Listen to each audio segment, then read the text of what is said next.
It says we're live. Let's make sure we're live. How's it going, everybody out What there? up? What up? I don't know if we're live yet. Yes, we are. It We are. works as advertised. You didn't even freaking put up the thumbnail? I said I couldn't. perfect No, thumbnail. dude, I wanted to because that's what I did. Perfect. I wanted to put in the thumbnail because, and I went to look and I can't do it with StreamYards. I don't know how to. How many subs we're gonna lose tonight? Let's say Ooh. at least 7 to 10. 7. I've been having fun on Twitter because every time I post the Kyle Rittenhouse thing, I'm just like, I take pictures of before and after numbers because I'm waiting for a really dramatic drop. But I kept most of my Kyle Rittenhouse stuff to my my burner account because I got into it with the guy who created The Wire. The what? Like the David Simon, the HBO show The Wire. Yeah. And then I was arguing with his weirdo sycophant fans for like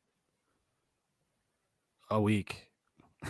Yeah, I mean, I think to argue on this case is kind of moot. I think the evidence has been out there long enough. Yeah, that's what Dan and I before we were saying on the stream is like we both of us watched, I think, the whole trial, right? I watched it that night. I was getting in arguments that night on Facebook. This is before January 6th when I got off. One, I only want to be doxxed on Twitter. Two, I felt like Twitter was more of a way I could actually express myself without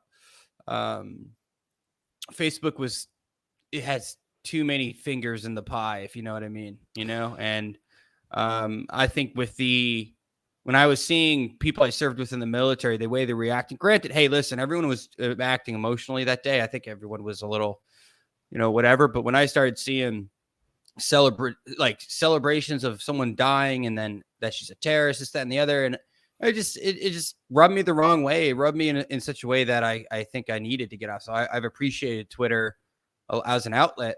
But I did want to, there's a video I found earlier. Curtis Yarvin. You said we'll watch it a little bit, I guess. Yeah, I'm just saying, but the video is cool because he basically, you cannot successfully maintain a materialistic lifestyle if you're speaking truth. It's very difficult. Yeah. Oh, there he is. We got Big Paul in the house. Okay. Gentlemen, I thought you said 9-ish. Well, it is 9-ish. It's 9-ish. Yeah. Look at you, man. Look at you, fucking guy, man. You got better hair than I do, man. Old man, got thick hair. My beard's better, though. My beard is better.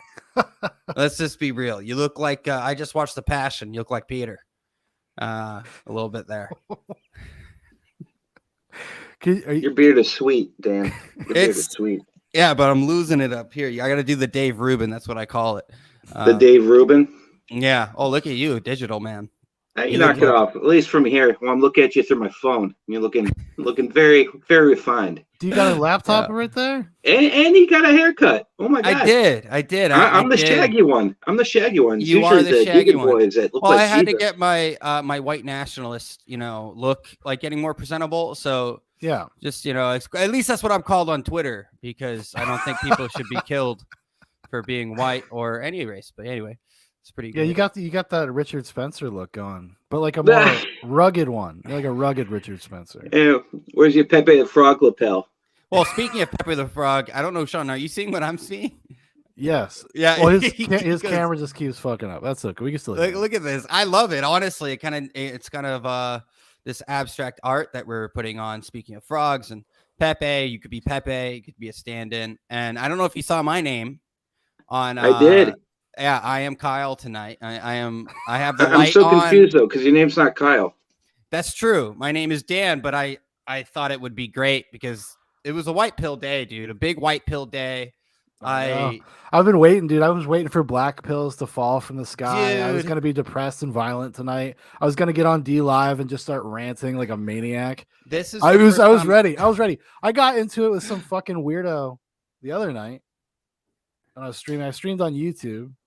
Different audience to D Live. Who's asking me if I was racist because I was being critical of something that Joy Reid was saying. Well, I mean, the MSNBC host. Yeah. Yes. then I watched tears. And then I watched like a her neck rolls really bother me. I just can't.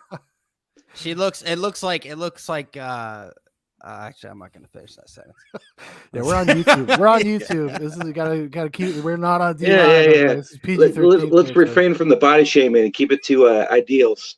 Yeah. Okay. Fair. Well, she's no, I'm not going to say that either, dude. I just can't. I can't. My body's a temple. I'm a Catholic again. I got to be careful. God's watching now. But literally, dude. So what I did. This is the moments, dude. The moment this is from the first trial I've probably watched in its entirety. To all you sleuths with jobs, you serfs, out here, as you feed me and pay me, I was able to do this, and I was really, really nervous. So like, I go outside, I'm smoking a cigarette, I'm like standing there with my shirt off, my belly just pooched out, and I get on my knees and I pray for I was like, God, please, if there's like anything like this, like let this kid be found innocent, go inside. And it was right as the judge was getting the papers and they read the verdict, and I fucking teared up, dude. I teared the fuck up. Yeah, I cried a little bit. What about you? What about how did you view this whole thing, man? Like when it all got started, like. Well, what's funny is that I was talking to Sean earlier in the week, and I was saying like on a chat that I can't remember something that has been like this toxic on this scale in a recent memory, right? And the closest thing I could think of would have been that Zimmerman case, which was like it's not like really contentious, it wasn't as cut and dry, so much like is this case, right, where there's like a clear self-defense because they had the whole thing. And I'm not making a direct comparison. I'm just only comparison in terms of, national attention and the toxicity surrounding it with social media, right? But this, like, long ago, just quit being about, the facts and hearings, and just like we've seen tribalism like take over politics, a long time ago. But like this has just been absolutely mind-boggling in terms of how like the public just split up in camps, whether he was either like a boogaloo hero or like a white supremacist that was hunting down protesters. Why can't he be both? Right? And that, like there's no in between. And like in the reality of it, I think a lot of people that watched it objectively is that it was like a good intentioned kid that had no freaking business to be in there, and like every adult should have sent his ass home. In the situation, every adult failed to. I know there's like a narrative saying, excuse me, like the government failed. They should have done all this. The police should have been involved. Like, yeah, it shouldn't have got to that point. Like I get that too, but even at like a personal level, right? Because I'm not the one that wants the government to take control or be involved in everything, but where were the adults in the situation, and even the person he was buddied up with? So there are just so many unfortunate things that happen about it. Well, that's the weird thing the about facts that. Are the facts. And, we found out after the fact, as you're watching through the trial, that everybody involved in charging him had some, nefarious rap sheet associated with it, which is like, oh, what a coincidence, right? But it's, I'm glad the kid's off, and I hope he continues his plan to go be a nurse, and I hope it's in the state of Florida. Where he can continue to stand his ground. You see what I did there? Yeah. Yes. I don't think they're staying in Wisconsin. Something tells me they're not staying there. No, well, I think there's something that, I was going to bring up what you brought up, which I'm glad you did.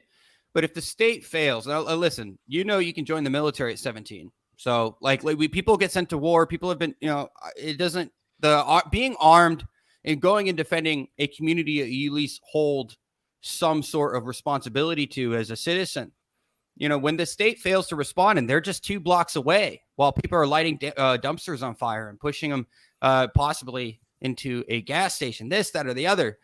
The idea that in America, we can't protect our communities because the police are an arm of the state. That's the organization of the violence of the state. And when they fail to respond to hundreds of people, and that we can all say maybe he's not intelligent for being there, but there's one single fact. Nothing got burned down that night because there were armed citizens standing up to the mob. Nothing got destroyed. Yeah, because a lot to the level oftentimes that it was the nights before. Yeah, $50 million, which is half of the municipal budget of the city of Kenosha. It would cost more. The insurance didn't even cover the removal of rubble. That's what we were talking about, where the left-wing mobs could go around and be bailed out by left-wing politicians. Like, this was an assault on the American people. And New York Times, I think her name was something Bossy. The New York Times wouldn't publish an article that she put out about how it's an interracial community, and they basically, the people that were there were burning down black businesses, doing these things against, like, we already know the trope. So Kyle Rittenhouse, should he have been there? I think yes. And that's what makes partly the act that he wasn't going with an ideological perspective. He wanted to help people, who aided people. Well, and, I would say I know you guys probably think differently as a parent. You probably I think definitely wouldn't want your kid there. I think it's easy. I don't like entirely disagree with you. I just think he's like, a 17-year-old kid, obviously a little naive, but he took care of business. So like, I guess he wasn't that like unequipped for it. But at the same time, I think what you said is true. I think we do look at it as fathers, and we look at it like, I wouldn't want my kid down there during those circumstances with or without them. Like, it but wouldn't matter at 17, yeah, I wouldn't want him to join the military either. No, well, fair enough. But listen, like, when you're talking about at 17, what were you doing behind your parents' back? Fucking smoking cigarettes, and hanging out near bonfires, Dan, like a normal person. Yeah, and you also, luckily enough, didn't have to grow up in an era where it was racial motivated mob violence. Yeah. Or in the support of. Yeah, but Dan, the point I'm making though is that, like, he in this case he got dropped off by his mom, right? When I say like the parents, the grown-ups in the room failed it. That's kind of like what I'm talking about. That's not true, sir. That is not true. The mother never dropped him off. He drove himself, and he did not have a license, so he admitted that on the stand. He drove himself to his friend Dominic Black's house, where Dominic Black the night before. I don't know if it was the night before. Regardless, he drove himself. I just want to say, it was the night before. Dominic Black lives in Kenosha. It's like his best friend who's dating his sister. They go, he worked in Kenosha, I believe, and also he was there to do community cleanup during the day, and then they got a call sometime that morning if they would be interested in being like part of like this group of people. A citizen. He didn't know anybody that he didn't know anybody there. Like, a lot of people tried to tie him to the other people that were there, but he had never met them before. And there's no proof that he had any idea of any of the Facebook groups they were part of and stuff. I mean, they took everything in Discovery. They took his cell phone. They took his computer. And he willingly gave it up. And he gave it all up. They gave it up, and he turned himself in the very next hour. All of the stuff is kind of besides the point, because it's not actually germane to whether or not like his self-defense or whatever. Well, it would matter as far as like gun charge, bring it across state lines, like stuff like that would have mattered. So he did, but like that is a big thing that a lot of people are saying. His mother, and this is the part of the thing that's being pushed out. His mother had no idea that he was I don't even believe out there that night. As far as I understand, which is normal, because like you said before, Dan, like, what were you doing when you were 17? Like, I was doing plenty of things that my parents had no idea. At 17 during the summer, I was we heard gunshots and we went to it. I don't know why. And then we had to hide from the cops in the woods, and because they were searching, we were in this guy like murdered his mom or something, and we were just out there. And the next thing you know, and then we see the police lights, and we're like hiding in the bushes. And then we hear dogs as we're walking back towards our house in the woods. And there's like a tractor trail back there behind this neighborhood. And we just start sprinting. What would have happened if they sent the dogs on us, or if we got shot? It would have been a crazy time. Jesus, Dave. I'm just saying, but like completely irresponsible shit. Like when you were jumping into the rock quarries as a kid, if you would have got injured doing that, you would have looked like a moron. I don't know if you guys are looking at the chat. Prophet, just remember we're on YouTube. Please. It's okay, man. Send it, dude. We need to get banned again. It needs to happen. It's about time, that we get totally banned from here. That way we can move on and just become Odyssey guys. Well, I think at the end of the day, Facebook wouldn't allow people to say he was innocent. We're talking like that is so crazy that you couldn't even say if this person was innocent or not. It was just in the media and Twitter was banning people. Everyone was getting banned for just saying this kid's innocent.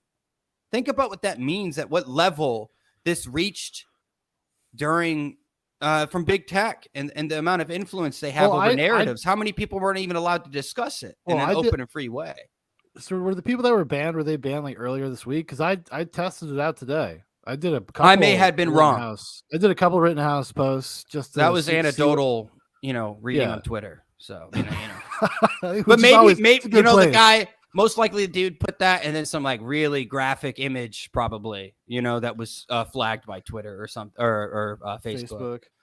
Yeah, but, because I tried it and then I kind of kept doing it because I had on my thing because I have friends of my wife's friends that she kind of grew up. Some of them just like friended me years ago, and I forgot. And I like muted most of them because they're awful political opinions. And I was just, but because then you don't want to get into it with people, and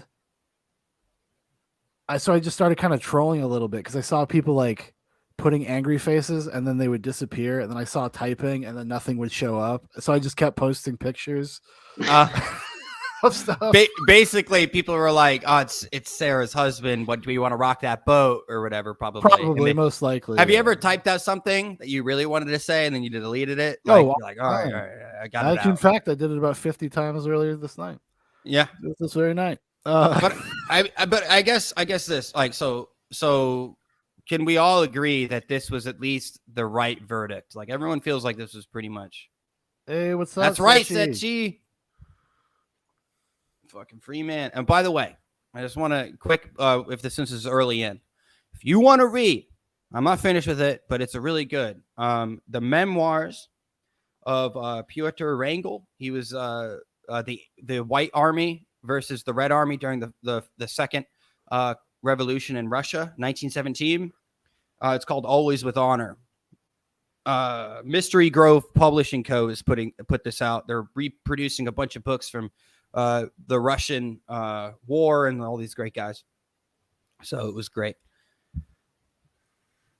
Check it out.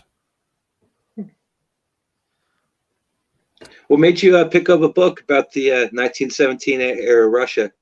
As Sean knows, I've been reading a lot about history, and I've been trying to find books about like the beginning of like communism, or at least recently in Russia, and some of the, like how the cultural color revolution stuff happened in China. And Pyotr Wrangel is really interesting because he's known as a man and is of an unimpeachable character, and he was basically a cavalry officer that just fought the communists, like the mechanized infantry, and just destroyed them. And it was awesome. It's awesome. But yeah, I've been, because communists are going to commonize, that's what they want to. And yeah, I don't know, like, maybe be ready. God damn it. I mean, I think, yeah. I mean, he was studied at the War College. Pyotr Wrangel. He's done some. You should hook up. You should get in touch with Kyle Rittenhouse. You guys should become bros. Okay, you could be like a mentor to him, Dan. I mean, honestly, I think he could teach me. I mean, seeing what he did. I mean, I have, probably a good, 100, 200,000 rounds under my belt. But geez, I don't know if I probably would have blasted everyone. Because there's one thing I did want to ask Dan. I wanted to ask Dan with his experience and training in law enforcement. Yeah. How do you think he acted in that? Because and the reason why I asked, there's a lot of people that are like really impressed with like his judgment, especially after Gross Guides and all that stuff. How do you think that for like an untrained like teenager? How do you think he handled himself with that? There is no way he could have done better. Some people argue knowing what behind your backdrop in a self-defense case, this doesn't really matter. This isn't war. War, you may be more responsible for what's behind your target, and that's not that saying in every situation in this particular court case.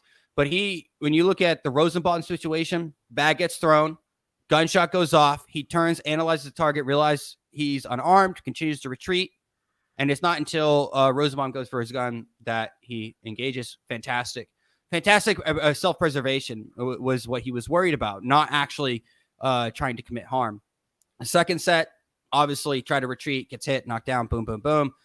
He doesn't shoot Huber, even after he's already had a deadly threat in his life committed twice. Hubert grabs his gun. He blasts him in the chest. Hubert dies. And then Grosskreutz, the most impressive part. Okay, you got to remember, like, his adrenaline is through the roof. And he looks to see if Grosskreutz, even though he has a gun, Grosskreutz has a gun walking or running up to him. He raises his AR, assesses the threat. The threat backs away, retreats, lowers his rifle. Grosskreutz steps back in, blasts him. But it's the perfect. I don't think anyone could have done better. I think even Navy SEALs, or anybody that's ever been in an engagement would say that, like, that's very rare. Especially at 17, he must be autistic. That's why. Actually, might be if you hear him talk. I've heard him talk a little bit more.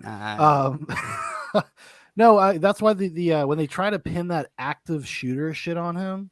Yeah, like you're like, that is exactly the opposite of like an active shooter. Well, you got to be actively shooting, because even in basic law enforcement, they teach you that an active shooter has to be actively engaging. The moment that the active shooter is no longer actively engaging, it can be turned into a barricade suspect, hostage situation. I mean, I was trained for this. I was on a SWAT team for almost 3 years. Like, I did this every day. Active shooting has to be actively engaging. And of course, if you see someone, aiming a gun or going into a place where they could be perceived more people, you might have a legitimate cause for concern. But no, I mean, active shooter, active engagement, you got to be able to hear gunshots, see gunshots, or at least been within a certain time frame that you have. Once someone retreats, even an active shooter, once they retreat, like if they drop their gun and they start getting away, or they don't look like they're posing a threat, you can't really shoot someone in the back. I mean, there is escape. Technically, if someone poses a threat to the larger community, you might have some justification, but that's very shady. A lot of gray area there. It's a dangerous thing to do. Yeah, because isn't that what they were trying to get him on with the Rosenbaum, with like the fourth shot going in his back? Oh, whatever. It was I know, but that's what I'm saying. That is what they were trying to do. Well, no, they're trying to suggest that he should have like kneecapped him and then walked away. Yeah, or like, okay, I mean, 4 shots in 0.76 of a second. Kids played paintball before, and you could tell. Okay, just fucking sending it. Listen, at the end of the day, I commend him for his discipline. He wasn't waving the gun around, aiming it at people, and there's something, a big thing that people forget. This is why the footage isn't. This is why the court really, it's really important to watch the trial. Right after he shoots Grosskreutz in the arm, Grosskreutz is over on his knee, and his arm's all messed up because his muscles and tendons are blown out. Multiple shots go off behind him, and Kyle assesses and turns around and continues to walk. So it wasn't like he was just sporadic. He was methodical, he was diligent, and he was disciplined. And he only engaged the threats that pose an imminent threat to his life. And that is the definition of self-defense, and which is why, Seethe said earlier, this is, made me regain my trust in the court system. Absolutely, I agree. I can think that, but listen, there's a lot of battles ahead because there's more bangers out there. Well, that's the problem. That this was brought to trial is fucking crazy. Yeah, because it was completely with malicious intent, because they didn't have a case and they couldn't even prove anything that they suggested in their opening. They never had evidence for anything. So there was it wasn't a reasonable case to bring to a trial period. But it kind of seems like they're going to drop all of the problems they had with him, all the weird chicanery with the evidence and all that kind of stuff. Well, that's what the judge says. The judge even said, he's like, you didn't start out with I cannot say that fucking word. Provoking them. You started out with provocation. Yeah, provocation. Thank you. You started out with a completely different start for this trial. Now at the end, you're changing it completely, which means you didn't prove your case. Yeah. Yeah. No, I think it was the New York Times or something. They posted something earlier that like could the DOJ get involved and take this up on a federal level? I'm like, yes. Oh my God. Oh my God. It can being dismissed with prejudice by the court means the state can no longer go after you because this is a state level. So, Nadler, representative from New York, requested a DOJ review. Now, if you've been following how this DOJ has been acting, whether it was with Project Veritas or with the teachers union, the NSBSA or NSBA or whatever, NBSA, National Board of School Association, literally working in conjunction, Merrick Garland line on stand. I wouldn't see any reason why they're not going to go after him. Well, I don't know. You don't think it's just a lot of political rhetoric, a lot of bluster there, because they're trying to play to their base. They know that these people are like, listen, these dudes know they're all getting voted out. They know they're going to lose the House. They're going full scorched earth. This is very comparable to possible. This is right before the communists like really took over. These like it was actually relatively peaceful, but the reigning regime, and same thing in Maoist China, before they could lose. When they thought they were losing is when they went really hard. So now the regime completely has no reason to care about getting elected because they know it's so far gone. This makes them the most dangerous that they could be. I mean, I guess potentially. Because Biden's not running. Biden's got no care to maintain any like political. He's been dead, dude. He's actually just completely CGI now. Yeah, I've seen some of that. But the Department of Justice is like too preoccupied with determining how much money they want to distribute to families that were separated by the previous administration's border enforcement policies. So like I don't think anything's going to happen of it. The point I was bringing that up is just like it's the rhetoric that just keeps on giving, but it'll probably die out a little bit after this.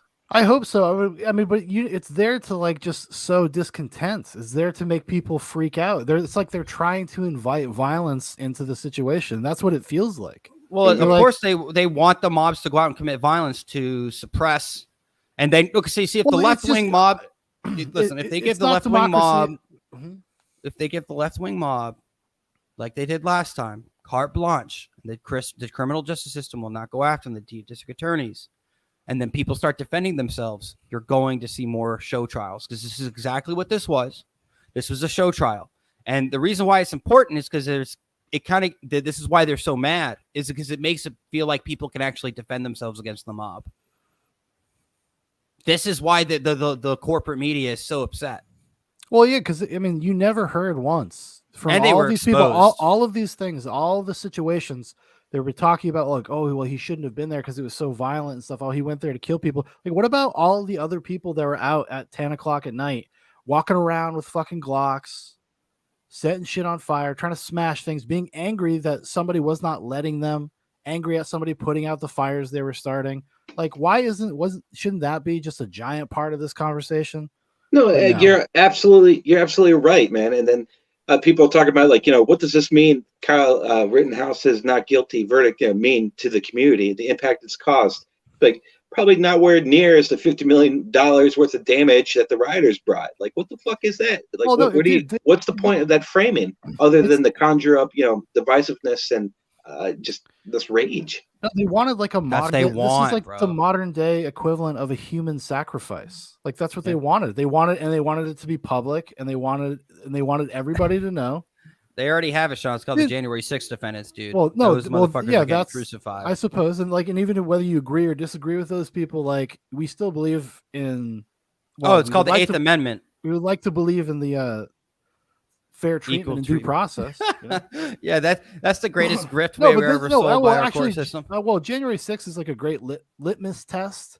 But like, do you actually believe in this shit? Do you follow your principles to the ground, even when it's people you don't like? And most people, that's no. Whether you're Republican or Democrat, progressive, or unless you're super right wing, those are the only people, I guess, that are like out and loud, like supporting those guys. But it shouldn't be even about that. It's not about what they did. It's about like their right to due process. And we know that they're not actually bringing any serious charges against the vast majority of them. Well, I think even the two lawyers in New York City that firebombed that cop car with cops in it. One of them got disbarred. One of them got disbarred. The other one didn't. And then there's like a trial for something going with one of them, I think. No, they both came to plea agreement. As far as they pled guilty, as far as I understand it. Oh, is that what happened? Okay, that's what I heard. That's what I heard. But it was not. It was like 4 years or 5 years. And then you look at the QAnon Shaman Guy. He got 51 months, 10 months served. Like for literally didn't hit a cop. And the judge said he's a symbol. Yeah. And we need to destroy the symbol, basically. I didn't know that's how the court system worked.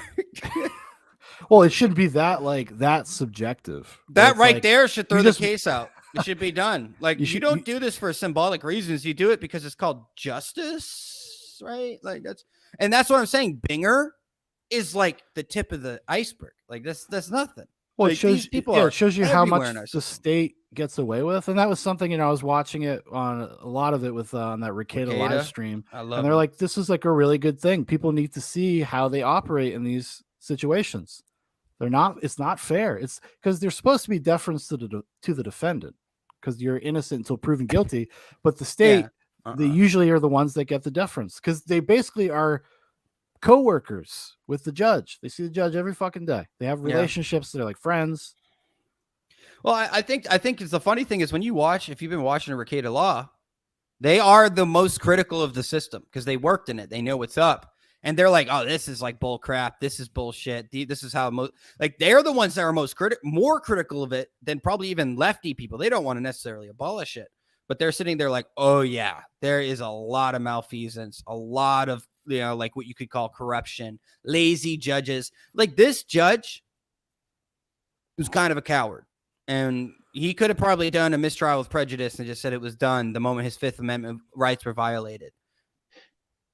Well, let me comment on that because again, like I was messaging like Sean earlier today, like after the verdict and everything, and one of the comments I made to him is like, well, now he looks like in hindsight, looks like a chess player, like with this, because of all the national attention and everything like that. And even though like there's a lot of people that make well more versed in law than any of us are, that made the case for a mistrial with prejudice or versus mistrial without prejudice, whatnot. But he's like, well, let the jury decide depending on what the verdict, because he did say that, and like all those claims are like, well, that'll be dependent on what the verdict comes back with from the jury. That's right. True. And then I mean, that had is a good gauge that move. They're going to go up, this will be, better because of all the national attention. Yes, either though I can make this claim, this might do us more harm doing mistrial than letting this come out and having a good gauge of like the evidence provided like so far. Because at the end of the day, we're all kind of sweating a little bit. Why is this taking 3 days to come up with a decision? Yada, yada, yada. But it came down to like it was a weak ass prosecution. So, well, like, I mean, I think that's fair. I wouldn't go anywhere like, I'm not going to go and like cast judgment on like, oh, he should have done this or he is that, right? Well, and so, but that's one perspective fair, I had. If it was your kid, if it was your kid on trial, and then you clearly see that your child's rights have been violated by the state, clearly, and do you really want to take that chance where it goes to, because let's say it's the thing. I'm not saying it's about taking chances, Dan. I'm saying that there was outs out of that. He could overrule like the verdict of that based off that. That's fair. That's fair. Because he could have said that he could say like, well, you guys are not being reasonable based on the evidence presented in this case. But like, I think I understand like his logic, like Paul was saying, like it's about because of the national attention, and now you're going to see people cope and seethe and freak out. And there's not really much I could say because a jury of his peers said he was not guilty. So now they have to deal with it. Now they don't get to pivot and say, clearly this racist guy, this judge that was trying to protect this kid the whole time, clearly like this is clearly what was happening. And then maybe you might have people from the DOJ be pushed and pressured to get involved in this. So it's actually a good thing that it went through the way it did. But I mean, I was watching with those lawyers and stuff too, because I think you're right, Dan, right? Like in principle, they could have. Maybe that's what should have happened, really. I guess the judge is probably 70 years old and understands the greater political and pressure. Like, well, I think maybe that'd be fair. I'm young and impatient. They offered them a mistrial without prejudice, and they didn't accept it. This is where I'm saying maybe the state guys aren't that bad. Maybe they wanted this to just be over. I don't know. No, they were trying to get in any type of what do you call it? Propensity evidence, anything that goes to character. They wanted that so bad. They wanted that like the free as fuck shirt. They wanted him having that fight in front of the school. Yeah, they wanted all that stuff. Well, character destruction. Yeah, him talking about the stuff at CVS when he's watching CVS looters, and he made a comment about like. Shooting, or it's like I wish I had my AR-15. I think is what the comment actually was. But there is another thing that happened today. Ahmaud Arbery case where the two father and son chased down Ahmaud Arbery. They had a fight over a shotgun, and Ahmaud Arbery was killed, shot in the chest with a shotgun. I think it was like a 6-inch hole in his chest. He died pretty much instantly. His blood done. It was a directed verdict of guilt by the judge. Oh, that came back today? No, directed verdict. No, I know, but they ruled on it today? Yeah, it's over. It's done. Oh, wow. Basically. I didn't even know that. Yeah, exactly. So when we talk about like the media is only focusing on the white evil guy, and it's like, that was the craziest thing. You have a case that is optically, because I know it was more complicated than it looks like. No, the defense completely flubbed it today, really bad. No, I'm not suggesting. And they were winning. I think to a certain. I watched it, when Nate the lawyer, he's the one that was kind of covering and talking about it. But this is what I would say. Optically, if you were the media, why wouldn't you go with the case of the guys that look like hick rednecks who shot a black guy while they ran him down in a truck? Like that is the one, like if you want to talk about race in America and all this stuff, but that's the thing though. Because they want your guns. No, I know. They don't like guns, and this proves that guns actually do work. Well, no, it's about. Well, I mean, those guys use guns too, Dan. Yeah. No. But there's a clear delineation between.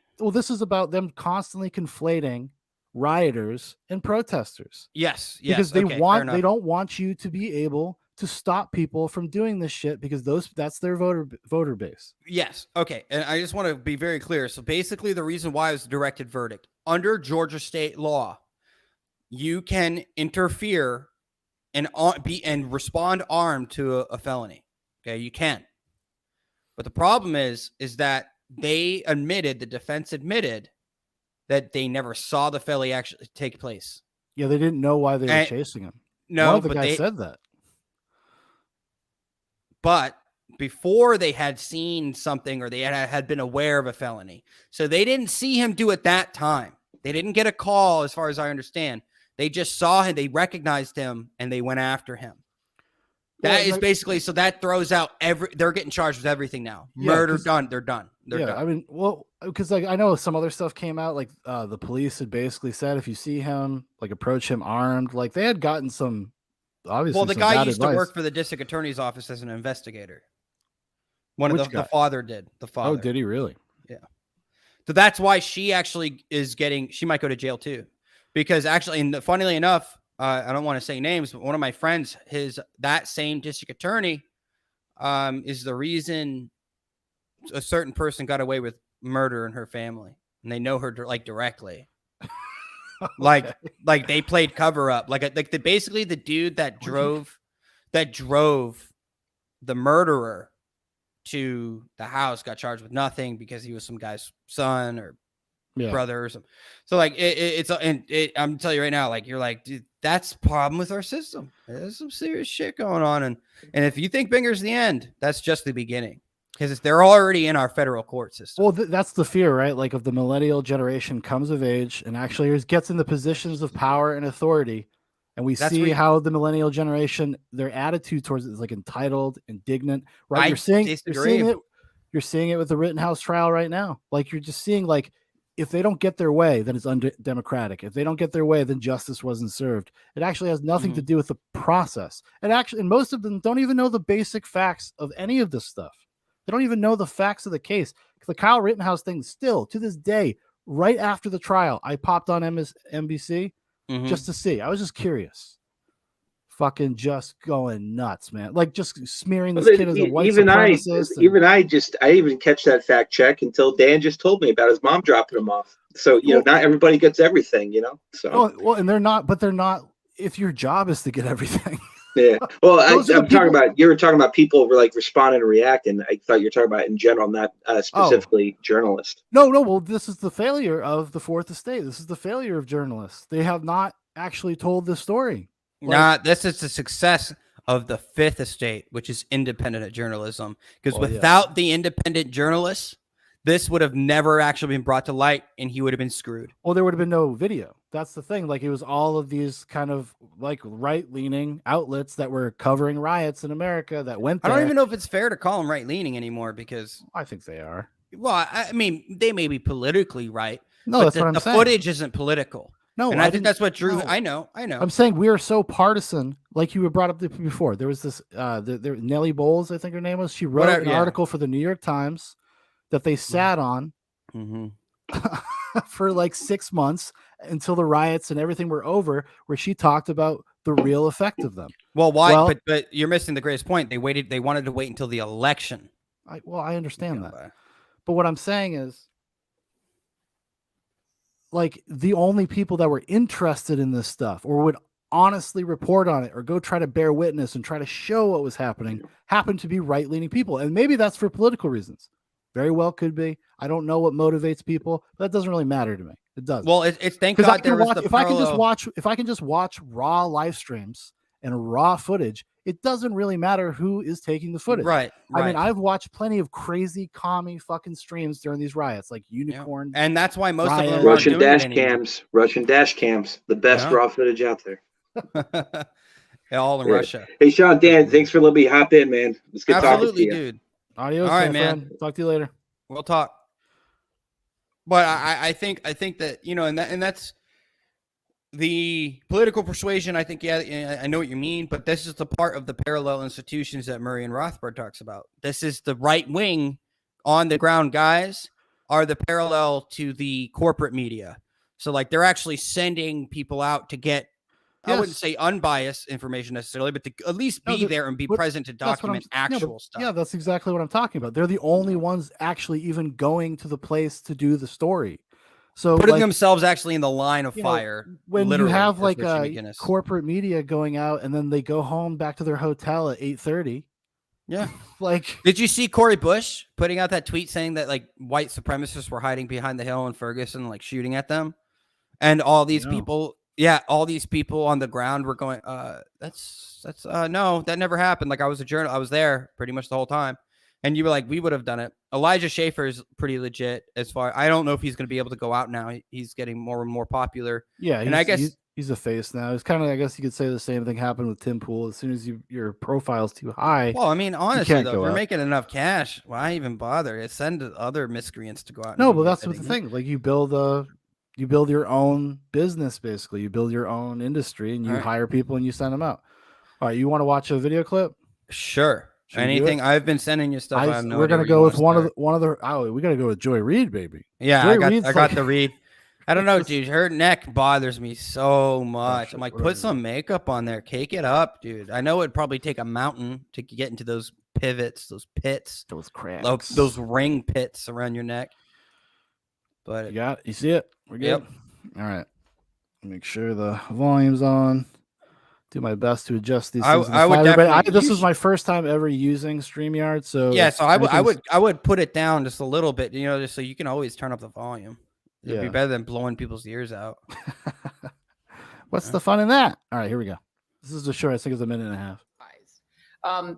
We've talked about this. I mean, this is what we expected to happen, because I think we have to keep in mind when we're watching the criminal justice system at work that it was designed to do exactly what it did today.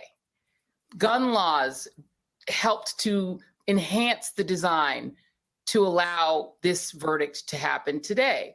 This country was built on the idea. See, this is the thing. They lost, so now they pivot. They just fucking pivot. Now it's but I'm telling you, they're coming for guns. I agree.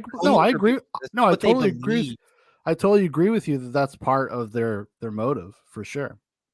What is it? So she says, for Elijah Schaffer, he got busted in that same Kyle riot. That's right. Yeah, that's when I think that was one of the last. No, well, he did some stuff for the. He got busted in Minneapolis. He was in January 6th.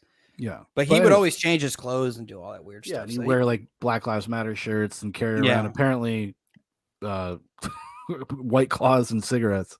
The only time where COVID didn't matter. The only time where COVID didn't matter. That's what that time will be known as. Yeah. That white men had a particular kind of freedom and a particular kind of citizenship that only they have. That gives, from the slave catchers on, the right to inflict violence in the name of protecting property. That's like the foundational creation of the United States. So that's what I would say. The real, I'm glad you mentioned the Derek Chauvin verdict. That was. Well, she's going to say, that was justice. But connecting these two things is very disingenuous. No, I mean it's probably legit. No, I'm not saying you could argue that you could make that argument about the formation of but I think the formation. You can make the argument of the formation, but the reality in 2021 it's not that. Is not that. No. There you go, Sesh. You're on screen, buddy. Was the surprising verdict. This should have been unsurprising, but what I do think we have to think about is not only the families of the two men who died and the family of Mr. Grosskreutz. They are, they should be in our minds right now because they suffered. And there have been a lot of white people who have, defended Black lives and paid for it with their lives. That goes all throughout our history. Oh, don't you love that? This is like the angle that they were there defending Black lives. No, if you're on our side, you're absolved of white sin. Well, that is the original sin of being white. Yeah. I watched this clip, was it Thursday night or Wednesday night? With these, it's like a talk show. It's like The View, but like a cheap one. Mm-hmm. And it's called the Do. The Real. No. Sponsored by Mountain Dew. It's called The Real, I think. And sure. yeah, that's what they were saying. Like these people were allies. They died by being allies to the Black Lives Matter movement. Mm-hmm. Like why? How do you know that?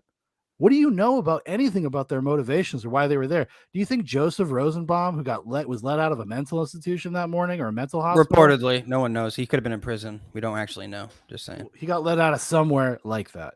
I believe. Mm-hmm. I thought it was a hospital. No, they could never find the records. Okay. All right. Well, I guess if that's true. But anyways, do you think he was there to be an ally to Black Lives Matter? Is that do you think that was his motivation? Did he die for the cause? I guess so. Well, he's trying to fuck a kid, I guess. Yeah, maybe that's what he was trying to do. Back to John Brown, you go through the civil rights movement. But what I am concerned about is the precedent this sets for what people will believe that they can do under law when Black Lives Matter protests happen in the future. Yeah, this is the new thing because they're calling it the Rittenhouse precedent. They're trying to get that to trend. That now that this happened, this is going to embolden people to shoot. And it should at protests. Well, we know the distinction between a protest and what happens at 11 o'clock at night. Like you're not engaged in a protest. Well, they're not being like groups of enclaves of people milling around a city looking for things to smash. You're not a protest. You're not a bunch of people marching down the street. Well, do you not remember those Patriot Front guys, whatever, in Pennsylvania? There was like 100 of them, and they had it was like 4th of July, and they are definitely a far right wing like militia type group, and they didn't have any guns or anything. They immediately got arrested, detained, and put on a bus and brought out of the city. No, I agree. Of course, I agree that obviously there's curtails to freedom of speech and blah blah blah, and it's not applied ubiquitously at all, but.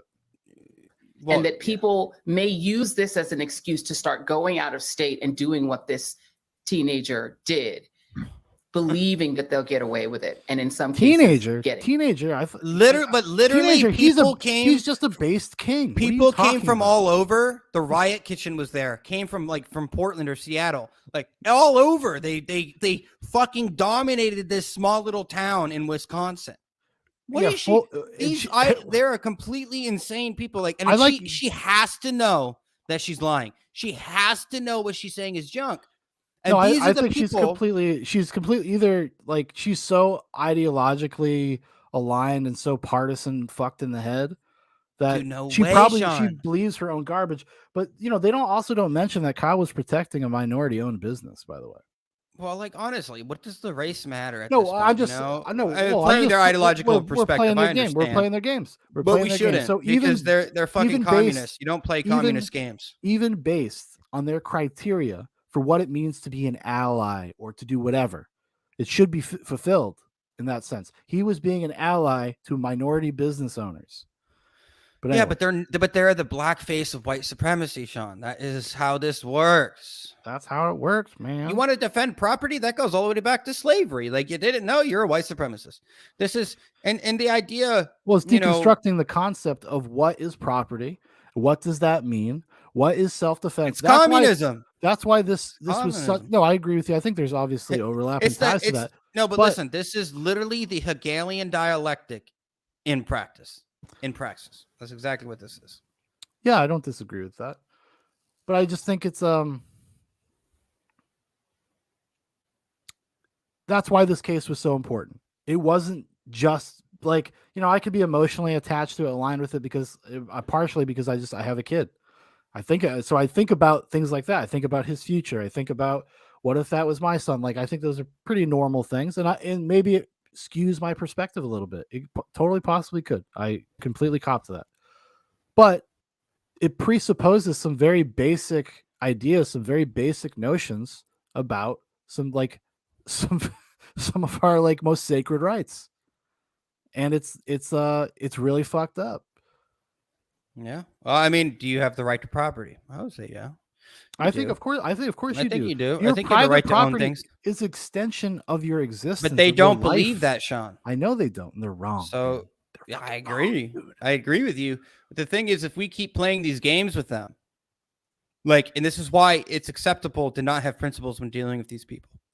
Like when it comes to Joy Reid, she doesn't deserve respect. She doesn't deserve equal treatment. You don't have to respect somebody to be smarter than them and then just outwit them. I'm not saying be violent or anything. I'm not saying like to do anything like that. But these, like, you can be unprincipled in the right ways. And what I mean is, you don't give these people the time. They don't. Being principled, but like, I want to hear your argument. I want to talk to you about it. I want to do. No, you don't. These people don't deserve your time. No, I'm talking about not lowering yourself to their tactics. You don't need to lie. You don't need to. Well, you could say the same thing for Kyle Rittenhouse. He shouldn't have lowered himself to their. That's what the argument they're making. Yeah, but it's like because. Yeah, but it's not true, and you know that. So it's not. It doesn't matter. That's not the same thing at all. It's not the same thing. He was not there to create havoc, as they say in Wisconsin. Apparently, the roof. It was real roof. I just know that this is a simple fact. If you keep playing their game, they will destroy you. You're not. Hold on, dude. Why do you consider that playing their game by like holding to your own principles and standards? You can have principles. I'm not saying not to, but I'm saying if you do, you will die. The people who survive in North Korea during famines are the people who have no principles. The thieves, the people who go out and steal food. It's a hard truth. Well, like, there's a hard truth there. Because pieces of shit tend to just they take advantage. They take advantage. Dude, when you're talking about survival, hey Dan, if you're talking about living under an oppressive government and you got to steal food, that's not against the person's principles. But the loyalists are the ones who died. The people who didn't go out and steal food. People who didn't do what they had to do to survive. In my opinion, my principles, that's not a violation of my principles. I agree. This is where we are. Go steal food. Like, I'm not talking about just subjecting yourself or bowing down to like whoever's in charge. That's not what I'm talking about. I'm saying, but we're in cultural death, cultural decay. It's you have to. It's not too late. It will get worse. It will get much worse. When you start reading like history and you start seeing the patterns of abuse of authoritarian regimes, this is just the beginning. It starts out with mandating a vaccine, and it could go very quickly in the slippery slope fallacy. I know, but like, don't sit here and think that like this is a game that needs to be played fairly anymore. This is not it's not a game. These people are coming for your life. Like, they're coming for your culture, for the right to have property, the right to defend yourself.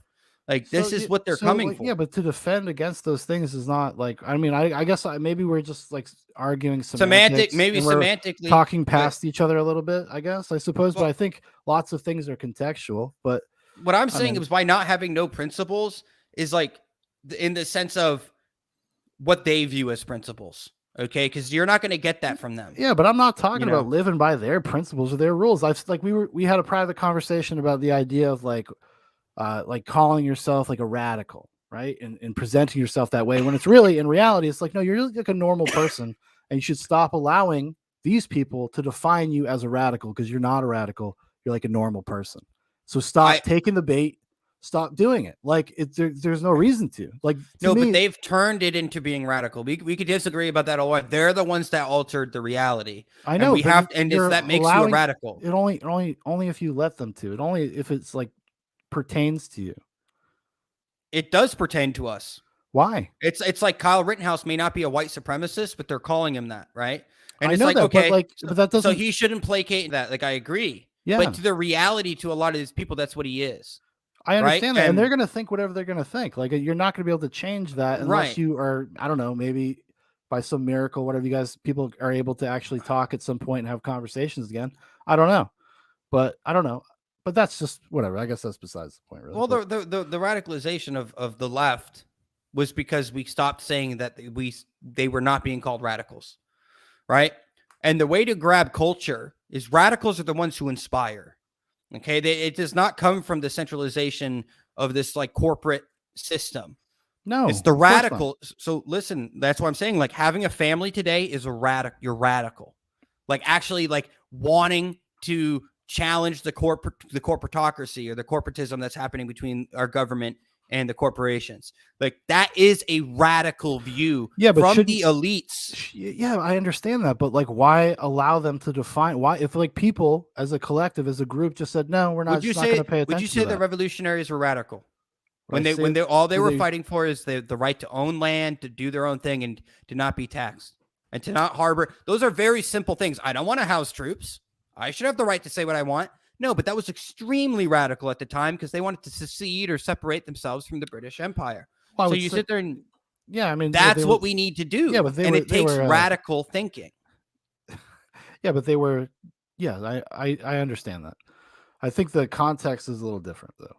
It's the exact same. The federal government that is a bunch of elitists that our elections can basically be controlled by just the cities. So these cities get to determine how the rest of us live our lives. They do not represent how we live in normal everyday America.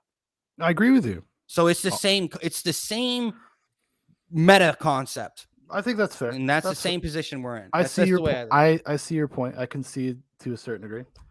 Let's see here. We got a couple comments here. Mark Twain Farage says, "Play the video."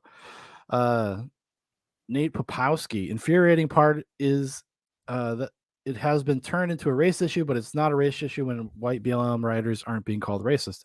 Yeah, I guess. Yeah, I agree with that. Sure. All right. Let's check out this. I don't know what this video is, but we'll check it out. Why not? Malcolm, I want to start with you. My primary concern about this ruling is that it is now open season and that white nationalists and domestic terrorists across this country are high-fiving. What kind of impact does a ruling like this? So they spent all day saying this shit. Does that mean I'm a white nationalist? Hey, high five your screen, guys. High five. Just right in there, dude. No, but they've been throwing this out all day, like hardcore, since the verdict was announced. They're trying to get this be the thing that's the new talking point about it because they had no case. Like Kyle has been saying, it's all about the narrative. Has Kyle been talking? Well, I know he's giving his first interview pretty soon. I guess we'll watch the trailer. No, it's on tonight. The first interview is 8 p.m. tonight. No, it's Monday night. Son of a gun. Got bamboozled again, huh? Got bamboozled by the tuck. Can't cuck the tuck, man. You guys put out some ballsy shit. I like it. That's what I like. I like that's radical. He's a radical for that. Like, let me show the people truth. Like, that's radical. Yeah. And fucking Antifa, the Antifa bitch tried to fight BLM. It's so easy to get to turn on themselves. Antifa hates blacks. Listen, they just hate anybody that disagrees with them. Up at the courthouse. Yeah, I saw that. Yeah. There was that like person of color or whatever. And they're like, this Antifa guy's like, I got shot for you, motherfucker. Like this and that. And it's just crazy, weird shit, dude. And then the black guy was like, one of the black guys like wearing a Malcolm X sweatshirt. Anyway, and he's like, yeah, but he came here with the almost black person. It was so crazy. Anyway, all right, come on. Let's do this. I know because we got a guy who wants to watch for everybody, from the Proud Boys to militia groups, from Savannah, South Carolina to Seattle, Washington. Well, let me confirm for you that they are high-fiving. They view this as a major victory. For some time, the Free Kyle T-shirts and Kyle did nothing wrong types of T-shirts have been going on have been inside the white supremacy movement and had mainstreamed itself into the Republican Party world. And by doing that, what they've done is that they have steeped Kyle Rittenhouse in the tea of white supremacy iconography, whether he wanted to be there or not. But what he did by his very action of going out, going to a protest across state lines, being within a group of armed men, performing what they call the Korean on the rooftop, right? Defending a position, whether it's a business or other, where they were not invited, and then getting into this fight where he killed 2 men and wounded a third. That is now the template. Yeah, he's describing he got into a fight. He got into a fight. That would mean like he was also. Dude, Michael part Nance is like a fucking. Oh, this guy's joke. like he's a psycho, No, dude. These people are not impressive. That's the thing that Michael Malice gets right. These people are not impressive. They're not that intelligent. We will win in the long run. That's why these institutions need to be destroyed, because they're filled with people who don't belong there. And what I mean is like the not literal institution, but yeah, like maybe we should go in and remove every college professor and then replace them with people that are actually deserve to be there. I don't know, because that's radical, right? Well, good. I would say that's pretty radical. Yeah. Let's do it. Like on how to protest against Antifa or Black Lives Matter or any other person that they consider in the white supremacy world race traitors. You have to understand that for some time, these thoughts have been completely underground. They were not mainstreamed, but now they are.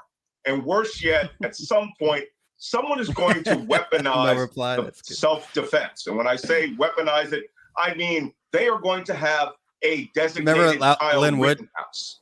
Yeah. And they're going to have a designated Kyle Rittenhouse. They're going to send child soldiers into urban war zones. There's an old episode of our podcast on this channel. Subscribe, like, hit that notification bell, everybody.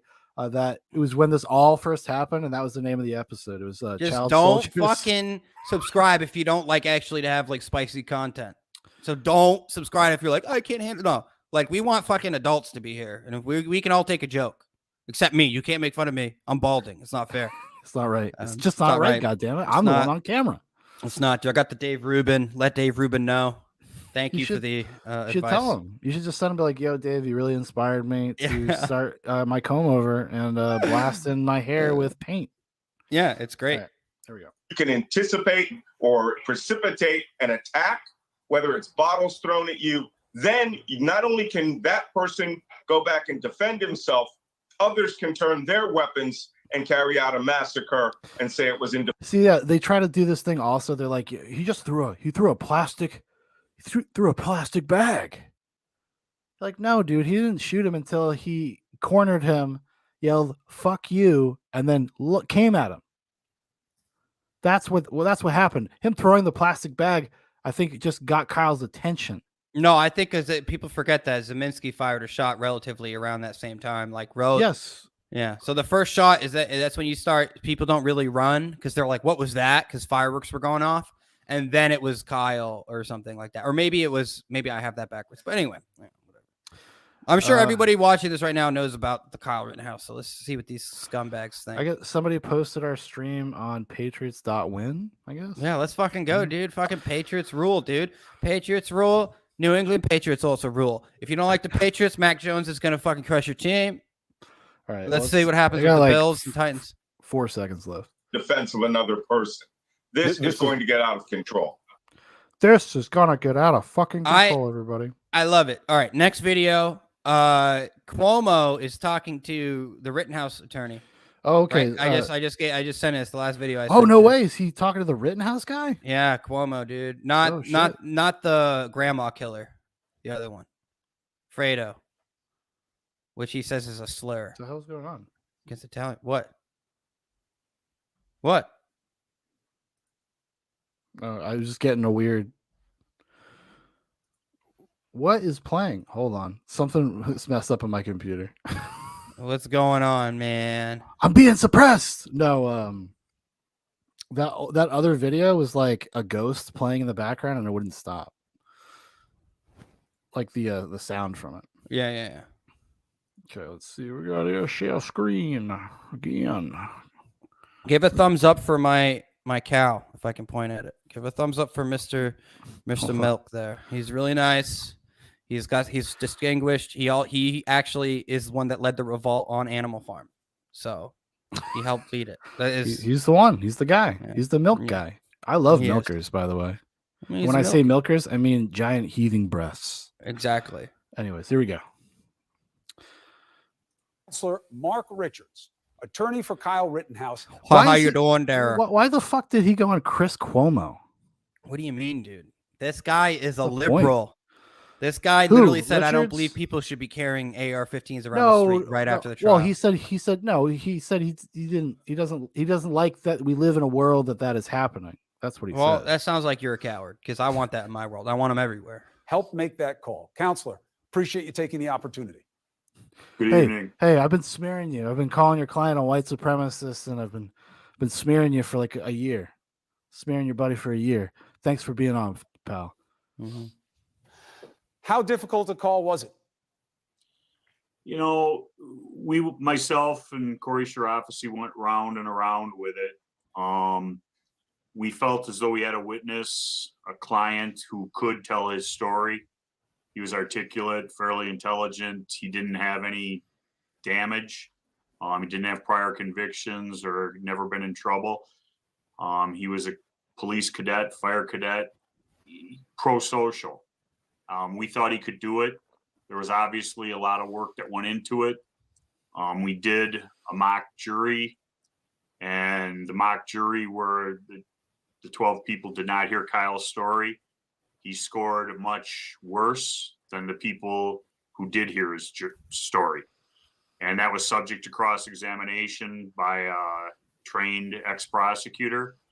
And that made the decision, I don't want to say easy, but it made it the right call. And in Wisconsin, when you have to put yourself in the feet or the shoes of that person, he needs to tell his story. And we felt strongly about that from the beginning.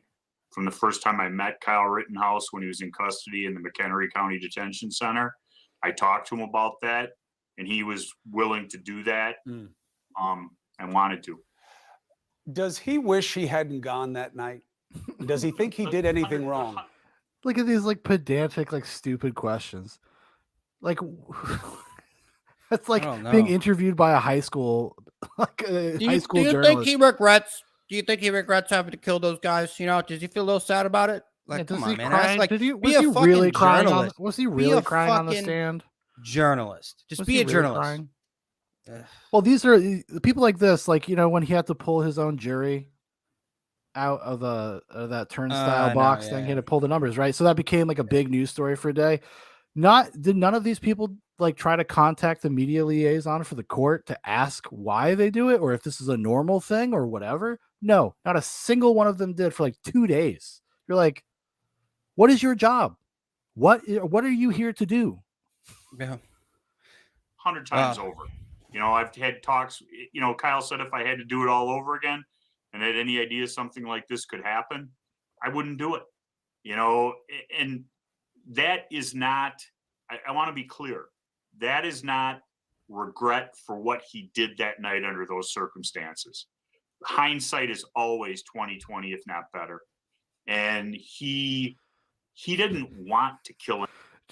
Does Kyle wish he was never born? Yeah.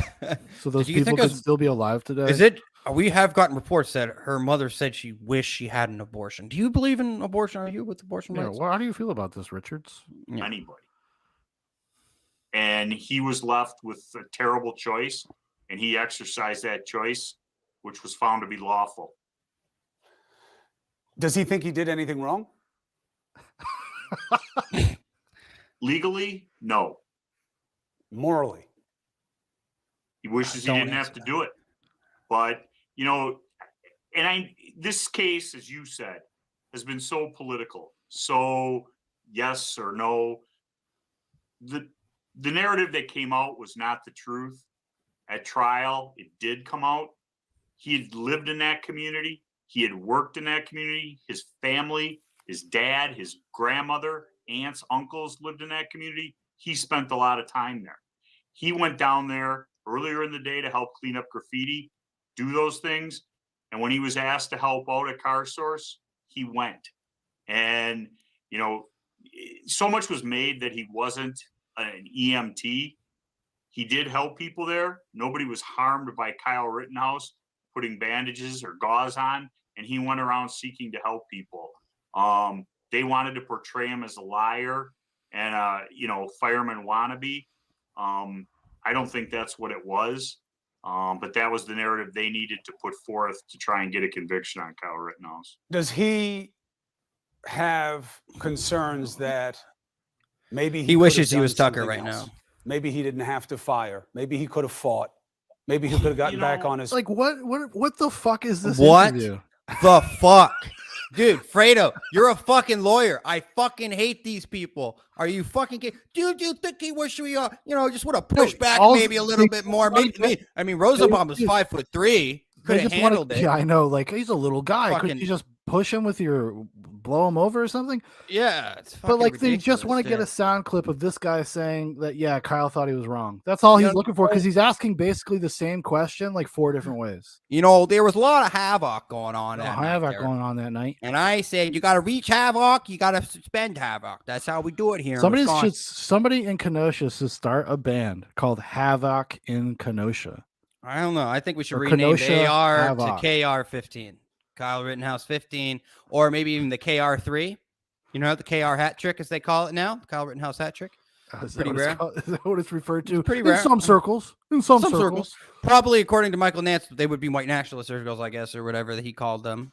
He thinks everybody. Everything. He thinks everybody. Michael Nance is a fucking psychopath. My point is this: like, if you're being a serious journalist, how the fuck could you not just be reasonable and say, like, listen, white nationalists definitely do exist, people. They exist. They're out there. There's black nationalists. There's all different types of Indian nationalists, whatever. It doesn't matter, but they're everywhere. And if you were just being a good journalist, this is how you know this is such a joke today, is to be like, yeah, there are white nationalist groups and they're out there, but they're very rare. They're not like this mass group of people. Calling everything white nationalism, everything white supremacy, it loses its potency, its meaning. Well, that's why if someone calls me a racist, I'm like, I used to get offended by that. Now I'm like, dude, that's just like every day online. That's just my life, man. I go to the store and people yelling at me. People yelling at me all the time. And it's like, well, what did you say that was racist? That Kyle Rittenhouse was innocent. Oh, what else is racist? That I believe the January 6th defendants are being mistreated. Like, this is fucking America. And our America is not our institutions. It's the people. Until people fucking wake up and realize that it's not like this should have never even went to trial. We don't need to keep going on about it, but let's just finish this fucking jerk off. Does he ask himself those questions? I don't take the bait, Mr. Rosenbaum, and that was really the count that I think set up this whole case. I told a story earlier, and it's 100% true. The first time I met Kyle, I asked him about Rittenhouse. I hadn't seen that video, and I asked him how big Rosenbaum was, and he said to me, he goes, he was over 6 feet and 250 pounds. Obviously, that was wrong. Yep. That was a lie. That was his perception as this individual who was throwing this bag, who he'd seen earlier in the. Dude, look how excited he got with the 6 foot 250. He's like, oh, so you're saying your guy's a liar? He started shifting and his face started twitching because he's like, oh, I'm gonna get him. Kyle's a liar. Kyle's a liar. Oh, so you're saying he's not being truthful? He's gonna bring up the lying about being an EMT or something. Well, no, I mean, Richard's already kind of got ahead of that. Yeah, but we'll see. It's got a couple minutes left. So the evening was coming at him, and he had one, as I said, he had no duty to retreat. But two, Mr. Rosenbaum could have stopped at any time, and none of this would have happened. His judgment in running after a person, as he yelled on the tape, and it was clearly visible, you aren't going to do MFer. And he believed Kyle didn't have the guts to do it. He was wrong, and he paid with his life. Well, I don't know that it's guts. I think it's bad judgment. It was justified under the law, but I think it's hard, and that's why I asked the question. It's hard to believe that somebody chasing you is going to beat you to death. Why else was he chasing him, Chris? Probably to get him and beat him up, hurt him. But again, my problem is with the law. So what do you have the right to do then, Chris? And also, he was trying to take his gun. Okay, listen, there is an argument you could say Rosenbaum size, but the moment he touched the gun, it's over.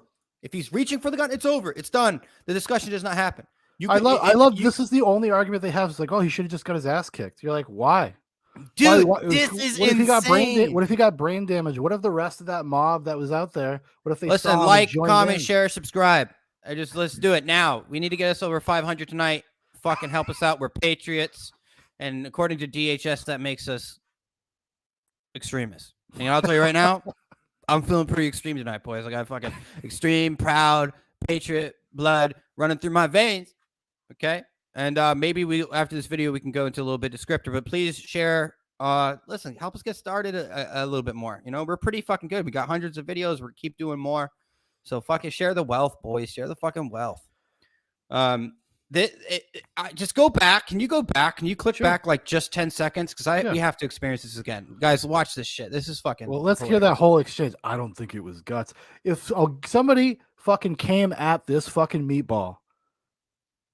Are you kidding me? The guy? No, this guy would fall to his knees and he would start weeping. No, if anything, he would assault somebody first. I mean, have you seen the way when the guy called him "Hey Fredo" and he like lost his shit on them in like public? Like, this guy's a psychopath. He's a psychopath. Oh, he is. These people are literally insane. He takes a lot of niacin. Well, he's chilling. He took too much. He took too much niacin. It's good for you. All right, let's go back. We'll go back a little bit. Here we go. Believe Kyle didn't have the guts to do it. He was wrong, and he paid with his life. Well, I don't know that it's guts. I think it's bad. This guy is like 6'4". Sean, 250 pounds. I'm just saying, like, just go. Judgment. It was justified under the law, but I think it's hard, and that's why I asked the question. It's hard to believe that somebody chasing you is going to beat you to death. Why else was he chasing him, Chris? Probably to get him and beat him up, hurt him. But probably. Again, my problem is with the law here. Look, we don't know what he was going to do. All we know now we do, because now we know that none of the people involved here ever killed anybody before or known for that kind What of a lawyer. This guy's a great lawyer. Dude, remember when Cuomo fucking said that shit about where does it say you have to be peaceful to protest? Where does it say that? Exactly, and then that dude's eating the fucking like cookie or whatever, and he's like, it's in the First Amendment. You should you probably read that. Oh, no, the guy that was eating, it was a TikTok video. The Quaker Oats thing, the rice cakes. He was eating a raw ramen noodle. Ramen, yes, yes. He has like a whole series of videos. Yeah, dude, that shit was fucking. But he didn't know that in the moment. This law, does it concern you how low a bar this law presents for now some 10 years? Pretty high there's bar. No duty to retreat. That you put yourself in his shoes, not the reasonable. He was retreating, Chris. He was retreating in every instance. He was retreating.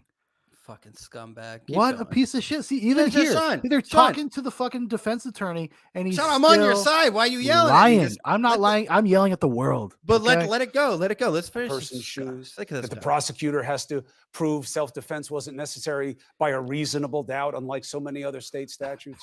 You worried about this being too low a bar? You know, I don't think anybody with a brain is going to go out and say, I'm going to go kill somebody and see if I can get away with it in self-defense.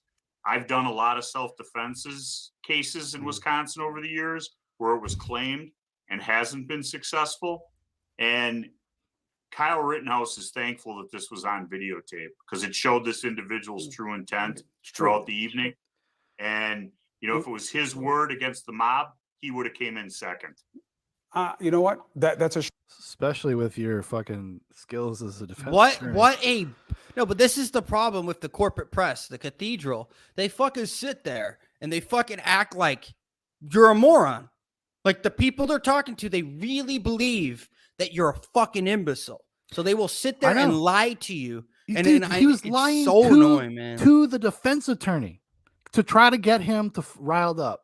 Because he's looking for a soundbite. They're looking for something that they can clip out, and then tomorrow every single show on CNN can talk about that clip. That's all they're doing. I can't wait for the deep fakes. I just can't wait.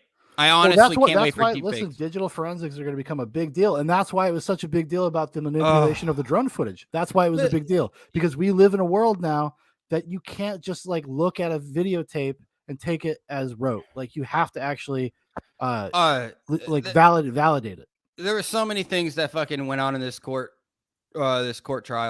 excuse me. It's fucking kind of crazy that it even got to this goddamn point.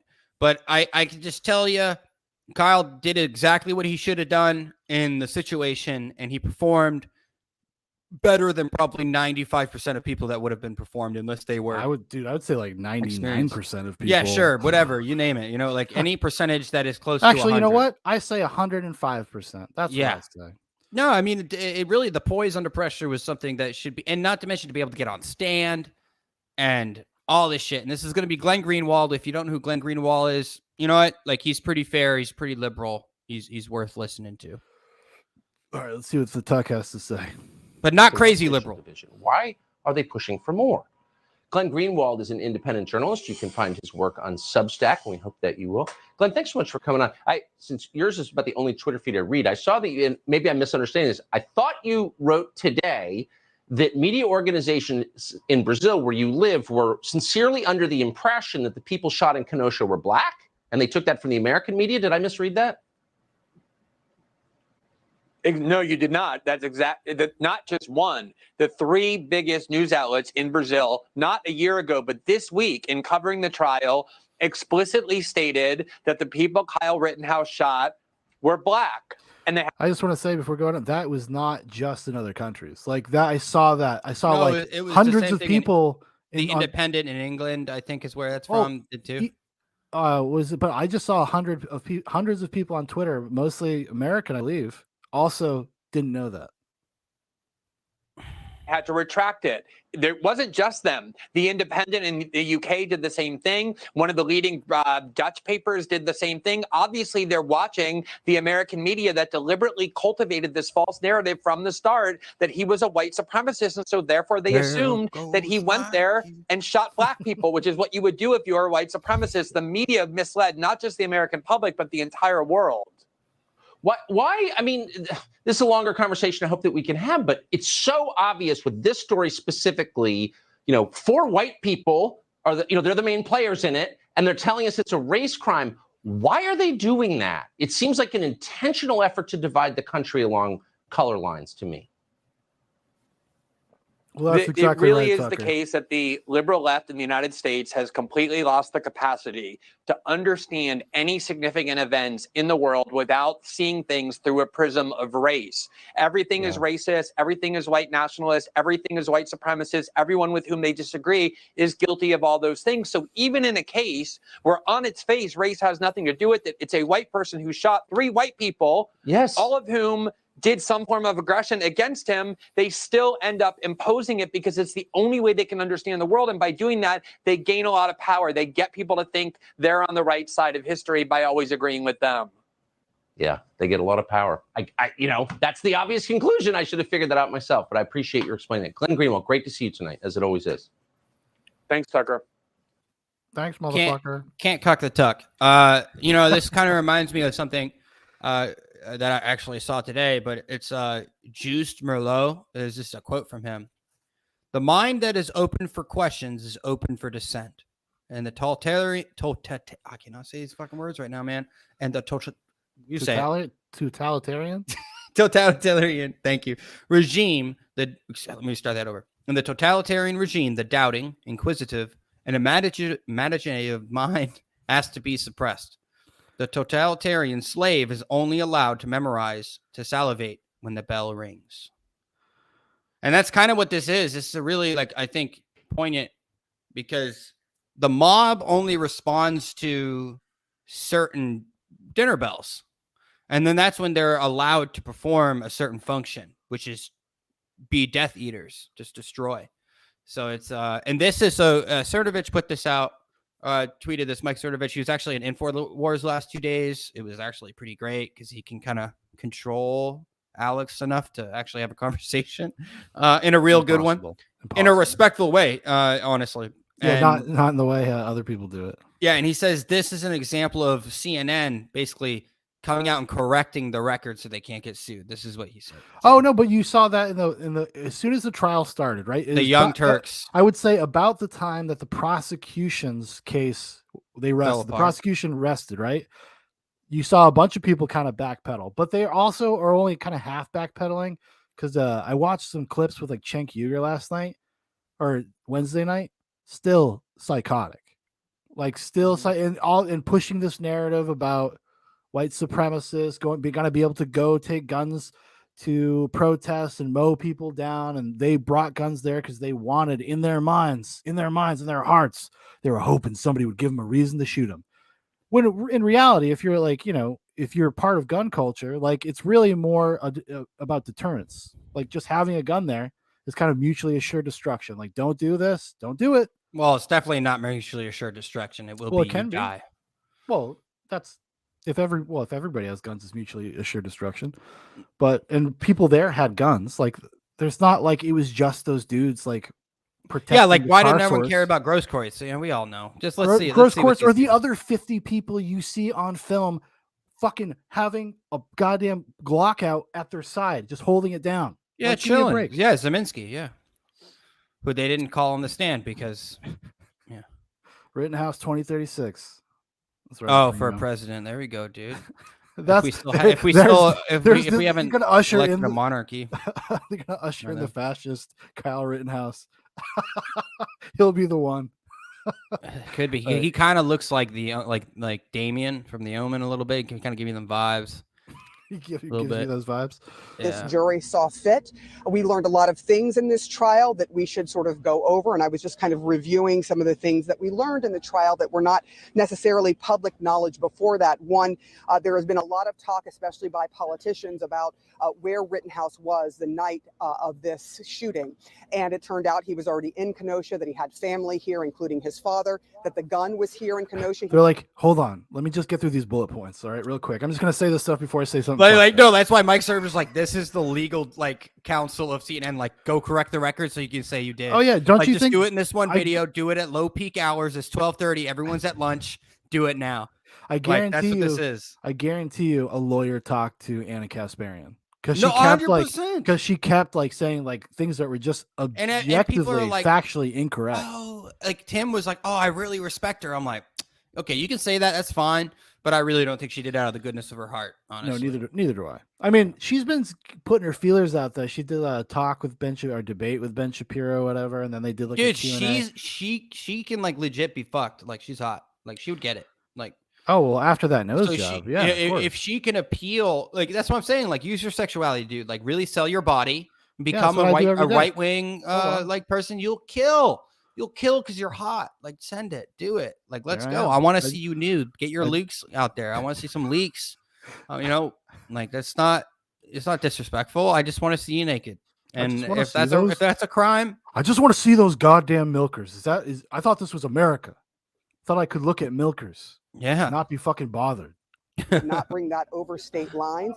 It turned out during this trial that we learned that the gun that he had a hold of, he actually could legally possess, according to the judge and according to the law here, because of the measurements of the gun. Had it been shorter and a short-barreled gun, then it would have been illegal. But because it wasn't, the judge said that needed to be thrown out. And indeed, that charge of minor in possession of a gun illegally was thrown out. They don't want anyone to see it. She's like, you got 2 minutes. Those who were injured, those who were endangered, and those who were killed the night in August that Rittenhouse ended up shooting people.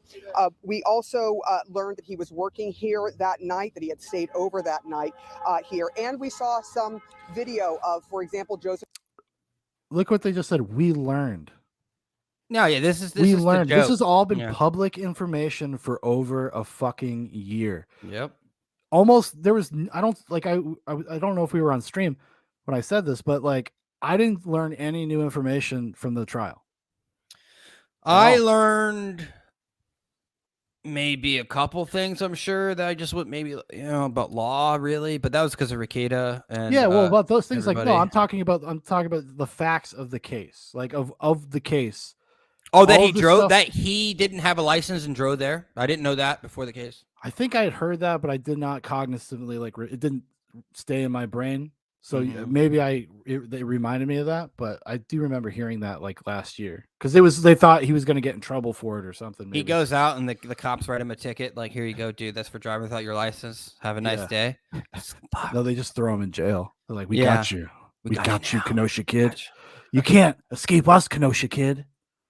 Rosenbaum, the first person that he shot and killed, We saw drone video, high resolution drone video that did not come into this case until 5 days into this trial, and that is under contention.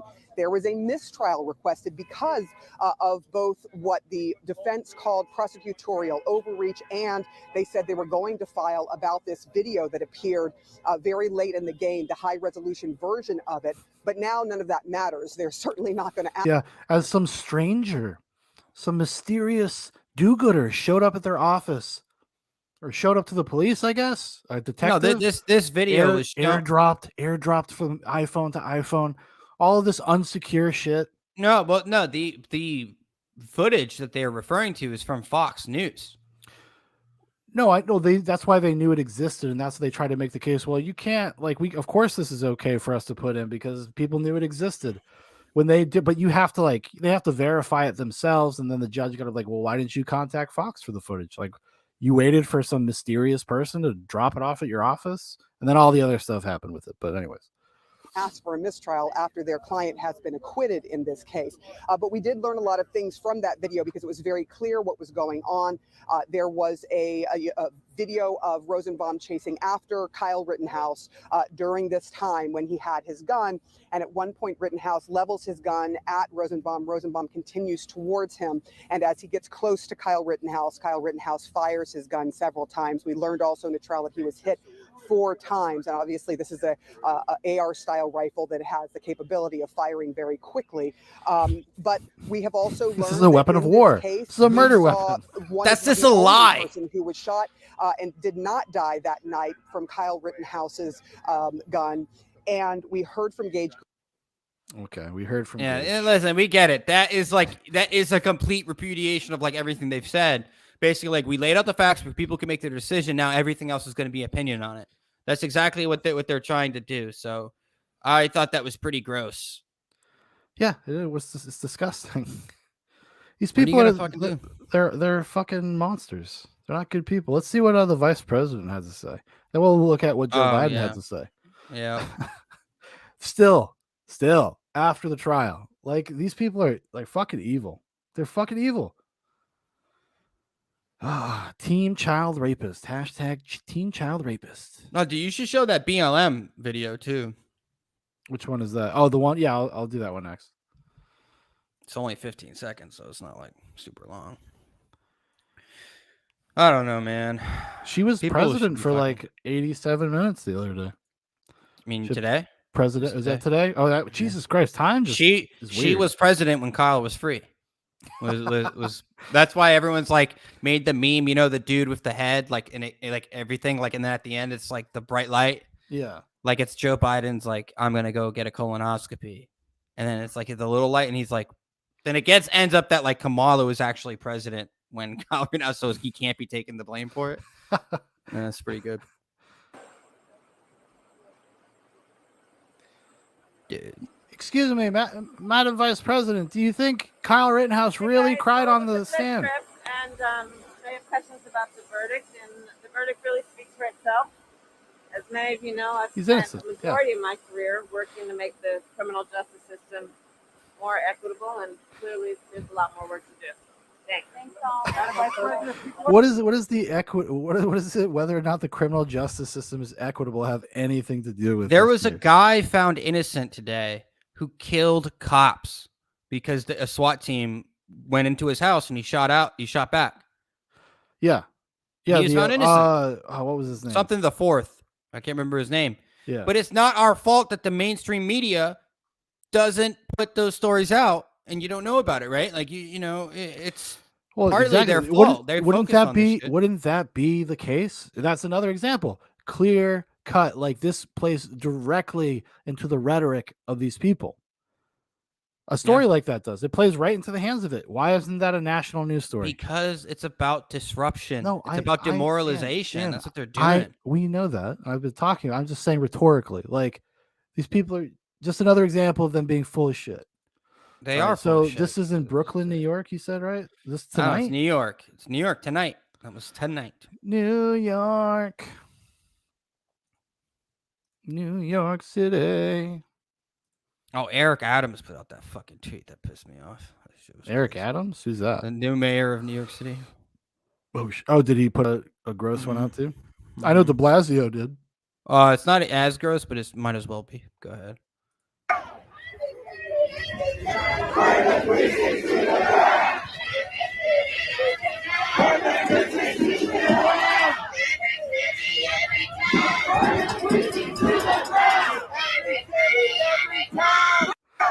Why not? Why? Is this in response to Kyle Rittenhouse? Yes. What does that have to do with anything with the Kyle Rittenhouse case? You tell me, homie. I don't know.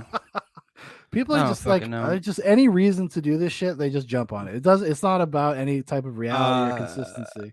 There was a fucking, where is it? I gotta find it.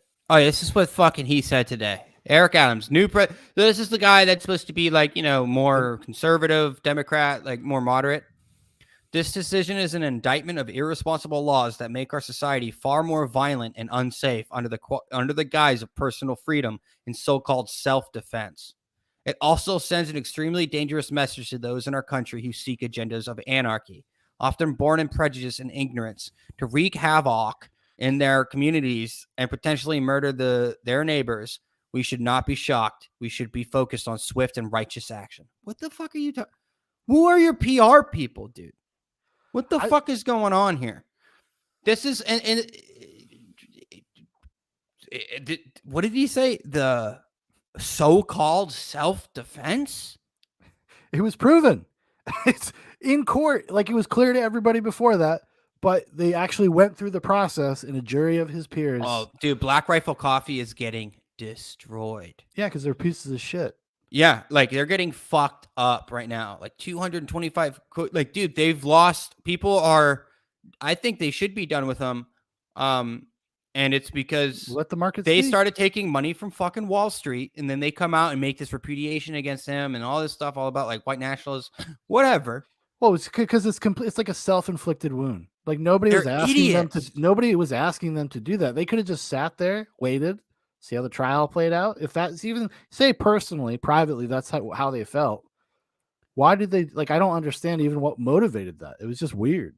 And GoFundMe, like they had to put that thing out. GoFundMe's terms of service prohibit raising money for legal defense of an alleged violent crime. And then, you sit there and you go, but you let Riot Kitchen raise money and all these far left groups and bail money for violent rioters. Like they're who raised scum. What site raised for Jacob Blake? GoFundMe. But he was shot. He wasn't, that's what they would look at. It's a violent crime. He was also. Well, they donated $500 to the Riot Kitchen. GoFundMe themselves donated $500 to the Riot Kitchen. What we're talking about is the people who stood strong, and like Blake Masters from Arizona had been pretty much, from the beginning. He's running for Congress in Arizona, which you know how I feel about this shit, but whatever. He seems like a pretty legit guy. He was talking about how like this was a moment. What side you fell on is a really big deal. Mm-hmm. Because if you're saying that someone doesn't have the right to self-defense, which is like just fuck our country, it is just nature. It is the most basic natural law. You try to take my life, I have the right to take yours. It's simple. It's carnal. It's instinctual. There is nothing left outside of this. The tools that you use for defense does not matter. That's why every citizen should be able to own an RPG and nuclear weapons. Tanks, rocket launchers. Yes. Black Hawk helicopters in my backyard right now. Dude, I wish I could do Alex Jones right, dude, because I would fucking do it, man. I'd be all up in that shit, dude. If I could listen, if you guys get me on Alex Jones, one, that'd be sick. I'd two, appreciate it. I would definitely challenge him to some sort of maybe man meat wrestling competition where we have a pit of meat. I challenge him to a steak. Yeah. No, a pit of meat and carcasses, and we just lather up and we just go to war. We have to dress up as gorillas and shit. No, it's just grease, just naked bodies and grease and rotting meat.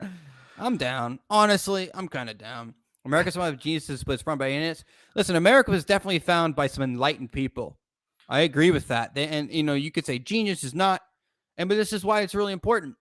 They literally in the Constitution say it's our right to abolish it as the American people. Parts of our government. It doesn't have to be everything, but like there are things that need to be changed. And some people say police, some people say this, but my God, the people that are running this shit have lost their fucking minds. They're insane. These people are legitimately insane. Well, they're ideological. Like this is religious fervor. Like this is the equivalent of that. It's like the Inquisition type of attitude. If ideology runs your life, you might as well be insane. I agree with you. No, it does drive. Well, it does drive you insane, especially when you have like these basically like purity standards, because it's about sin. Listen, there is already the purity about sin and virtue. Are you vaccinated? What? Are you vaccinated? Me? Yeah. Yes. You're not a pureblood, brood. What's up, guys? Motherfucking pureblood right here. But I was not. I was not coerced into it though. But you self-coercion. Okay, it's the thing. I know. I coerced myself because I thought I was gonna have to. I thought I was gonna have to argue at my kid's school about masks, and luckily I haven't had to. So, Valiant Thor says the forest was falling, but the trees kept voting for the axe because the axe was clever and convinced the trees that because its handle was made of wood, he was one of them. Excellent quote. My fucking man, dude. Listen, you're smart.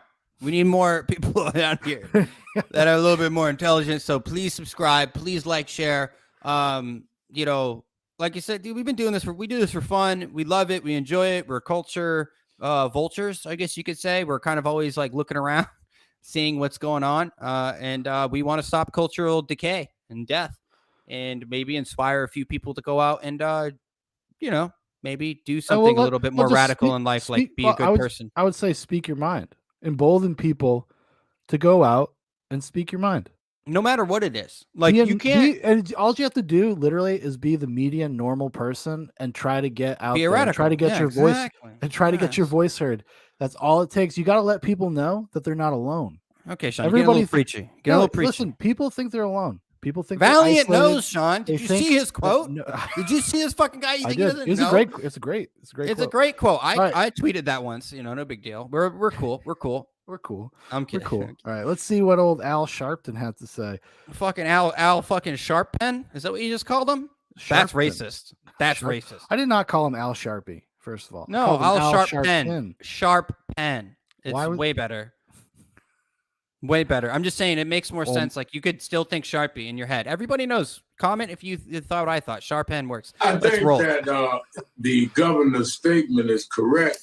And I think the broader context of this verdict. Yeah, because the governor of Wisconsin basically also condemned the verdict. Yeah. Fucking insane. His own states. Today, it is most disturbing, which is why I think the president and the governor has to speak to this, and there needs to be clearer federal legislation. We can. There it is, right there. That's the goal. Dude. Federalize everything. Let's make a federal law. Decentralize the power. Like that's it. That's the answer, people. Down to the locality. Get in there, get out, and get fucking bright. Let's do it. Argue about the case in particular, but when you look at the broad message that came out of this, is they have said now that vigilantes. Pause it real quick. Just seriously listen to this guy, and he literally is not saying anything. He's not saying anything. Just listen to him. No, really think about what he's saying. He's not saying anything. Other than also trying to beat that vigilante drum, which is it's like me when I talk about like trying to like what would I would do if like we did live in like an anarchist like society. Like that's like him right now. Like that's me trying to explain it. Like this is basically go to protest and kill people and say that they were defending themselves, which puts all Americans. Dude, I hope this kid gets a fucking libel lawyer. I hope somebody takes this case and at least gives it a good go. I think Kurt Schlichter might be investigating that. And hopefully it's not some grifting opportunist. No, I hope it's Kurt Schlichter. No, I'm not talking. I'm not. I don't know who that is, but he defended Ben Shapiro in his defamation suits, and he's because somebody needs to. Somebody needs to do something. Particularly those that want to protest for whatever issue in danger. The precedent that it's set, that you can have a judge sit there and say people can be killed, but you can't call them victims. But you can call. Don't you fuck. This is like the most autistic thing. One of the most autistic things that came out of this whole trial was that people could not understand The entire trial was there to determine whether or not those people were victims. So calling them victims during the trial is prejudicial. I don't understand what's so fucking hard to understand about that. I just was like, it blew my mind. Like, people didn't understand that at all. They just say like, oh, yo, you got shot, so you're a victim. Well, like maybe colloquially, maybe like as a slang term, but not in reality. Fucking. On the other side, what you want, that I can let a tumbler sit in front of a man charged with murder and let him choose his own jury. So I think that many of us are far more concerned about what a Trumper got to pull random numbers out of a turnstile thing. What is this fucking bingo? It's completely. Are we playing bingo in the court of law? Are we playing bingo in the court of law? What did he get? Guess what he got? A not guilty. He must got it straight down. He got straight down the line, and he was not guilty. You see what I'm saying? If I was on that trial, man, I saw like the footage of Kyle pulling out the numbers and like how like all the blood was drained out of his face. I was like, man, I don't know if I would want to do that. Like, no, but the reason they've done that is because they've had mistakes happen from the other person. Like there was questionable things like grabbing two at once or something, like, you know. And so like at the end of the day, it's the fate, the hand of God. Like, you just got to do it, you know. Fuck it, whatever. Honestly, I don't even care about listening to this guy. Do you really want to finish? Like, this is so mind numbing. It hurts my fucking head. I know, but you got to do it. You got to do it. You got to sit in the fire, Dan. Broad messages, cold takes, and arguing with the legal experts ought to argue, and rightfully so, about the particulars of the case. The message coming out of it, don't forget the two people in Michigan that went on their front stoop brandishing guns when there were people marching by on police reform. They visited the trial to support Kyle Rittenhouse. Oh, is he talking about the McCloskeys? The fucking people when the Corey Bush and the BLM mob fucking like broke down a private gate and went to their private community and were yelling at them while they were sitting outside having fucking dinner. So they go in their fuck because they were, I mean, reasonably like they might. Well, honestly, yeah, fuck yeah, dude, fucking. No, I'm not saying that there's any problem chilling. with that. They went to that neighborhood, and the idea that like people couldn't like, I'm sorry, like once you go on people's property like that, you are forfeiting some of your fucking right to whatever. Sorry. So that's my personal opinion. It's not a legal opinion, but I mean, this is why laws are stupid. You should not be able to like. This is some points of laws, like, you know, legislate. Like, okay, explain this to me. Why do we have to wear seatbelts? No, I agree. Honestly, over 18.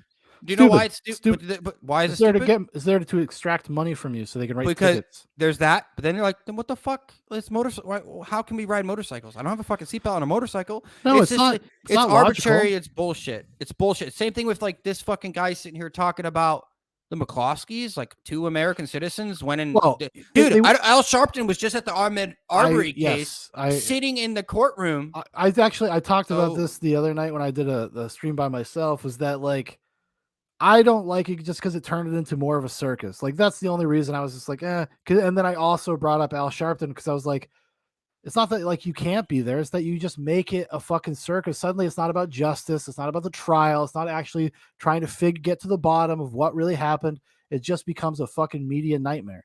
So I would say, like, if you're a high profile person, no, but maybe if you're the lawyer, the defense lawyer, don't say we don't need any more black pastors in here. Oh, that was stupid. That was fucking hilarious. I laughed. Hilarious, I was like, holy shit. You're like, that's some boomer shit right there. Like that's not even boomer. No, that's boomer. This is Dude, dumb, that's Sean. Shit. That's boomer shit. Sean, that is not boomers. That's like labeling them all like racial, stupid, ignorant people. Sean, that's just dumb. That's just plain dumb. Don't even make it about age. That's just moronic. Well, the boomer thing is basically suggesting that you're out of touch. Like, you're out of touch with the time you existed. That's not being out of touch, bro. That's just being plain old fucking dumb. If you're a defense lawyer and you know it's racially charged case, I agree with you. I know, but like, don't give this guy a break saying because he's old. That's not an excuse. That's not giving it was a boomer because it's just like a joke. I'm just making a joke. No, he's not a fucking boomer, Sean. Don't disrespect. He's a boomer as fuck. Don't disrespect. So you have. Well, you better stop talking about Al Sharpie over here, okay? Al Sharpton. In one block of time, people that are pro-gun people that can support Rittenhouse to see him acquitted. But when black ministers go sit with a mother in Brunswick, Georgia. There you go. Who had a young man with no gun, with no allegation. We are called all kinds of names and told that we ought to be barred from the courtroom in the same news cycle. Yeah, you can't give people ammunition. Like, you can't give somebody like him that kind of ammunition. No, like, honestly, yeah, you can live off that for at least 3 weeks, maybe a month. Oh, he'll be talking about this. He'll be talking about this for 10 years. I think Al Sharpton. Do you know he has a show on MSNBC or yeah, or it used to be daily, and then it does so poorly that they made it like it's like one of those like middle once a week, or either early morning Sunday or middle afternoon Sunday. Oh, so like a Marie Bartimo or Barton. Yeah, one of those things. Like, that is the problem that we're facing in this country today, and it took a tremendous blow with this verdict. Rev, you inspire a million questions that I want to ask you right now, but I'll. She call him Rev. Rev. Yeah, Rev. She's fucking dude. She's cool and hip, dude. This is what I call an ally. You use that kind of language because you're an ally. You're cool. You're hip. What's up, Rev? High fiving each other and shit. I'll stick to where I know your focus is. How is the family of Jacob Blake doing? I don't know. Can we ask his ex-girlfriend?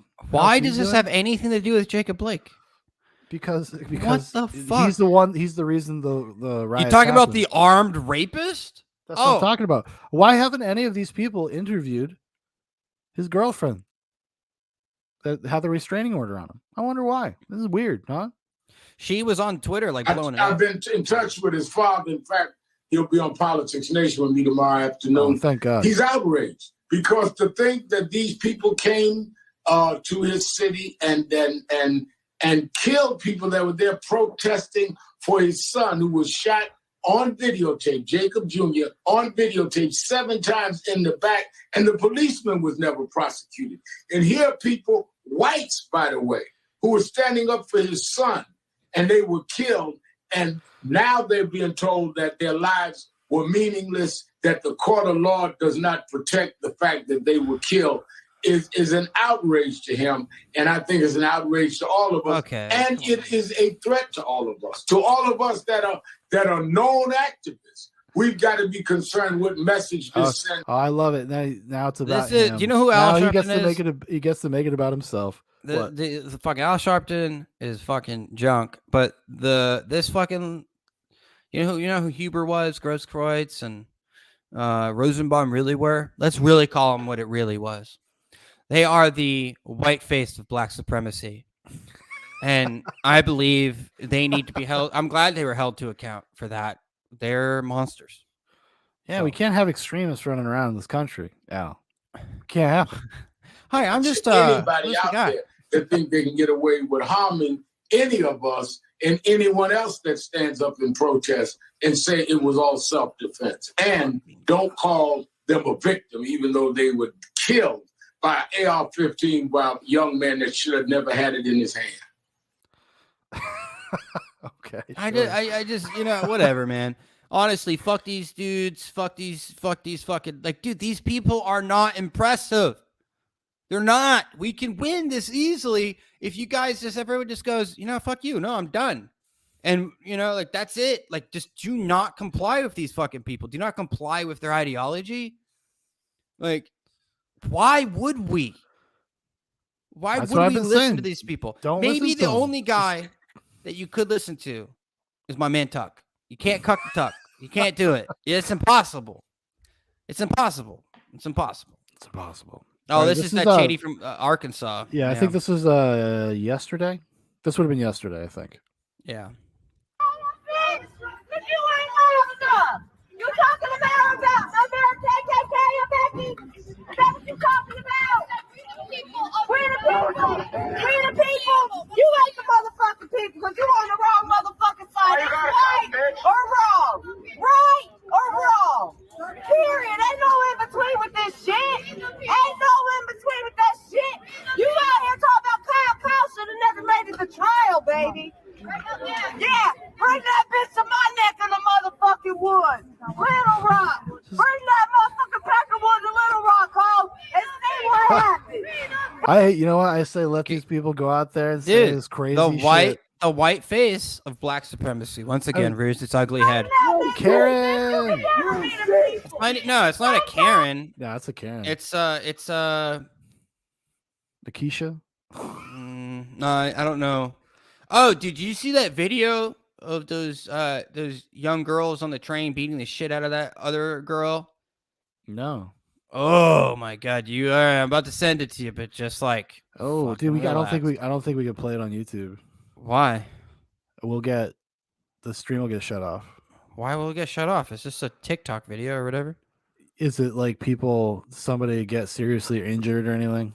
No. I mean, they live. Everyone lives. It's just okay. Like, all right, that's fine. A little mob violence never hurt anybody. Like we've watched plenty of riot. It's no better than a riot stream when people are burning down. Those streams got taken down. What, ours? Yeah, they got for the riots. Like 2 months later, they just deleted it. What? I got why? an email about dude. Oh man, dude. we did like back. It was back. It wasn't Kenosha. Maybe it was January 6th that night. Oh, this stream's done. Then. We did like a 5-hour stream just watching like riot footage and talking about stuff. Yeah, that got nuked. Really? I'm pretty sure. I'd have to go back and check. Did you see the NFL linebacker tossing his girlfriend around? Zach Story? Jesus Christ. I mean, he fucking. I think everybody probably should go watch that, but I gotta find it. I'm finding it because this is actually. It is. Just a warning. It is. It can. Yeah, play this while I'm looking for it. Yeah. I'm good. All right, let's see what this nice lady has to say. Well, looks like Wisconsin's gonna fucking burn tonight. All 5 charges. All 5 fucking charges. Not guilty. Unfucking real. If you don't know what white privilege looks like, look no goddamn further. Look no fucking further. He got away with murder.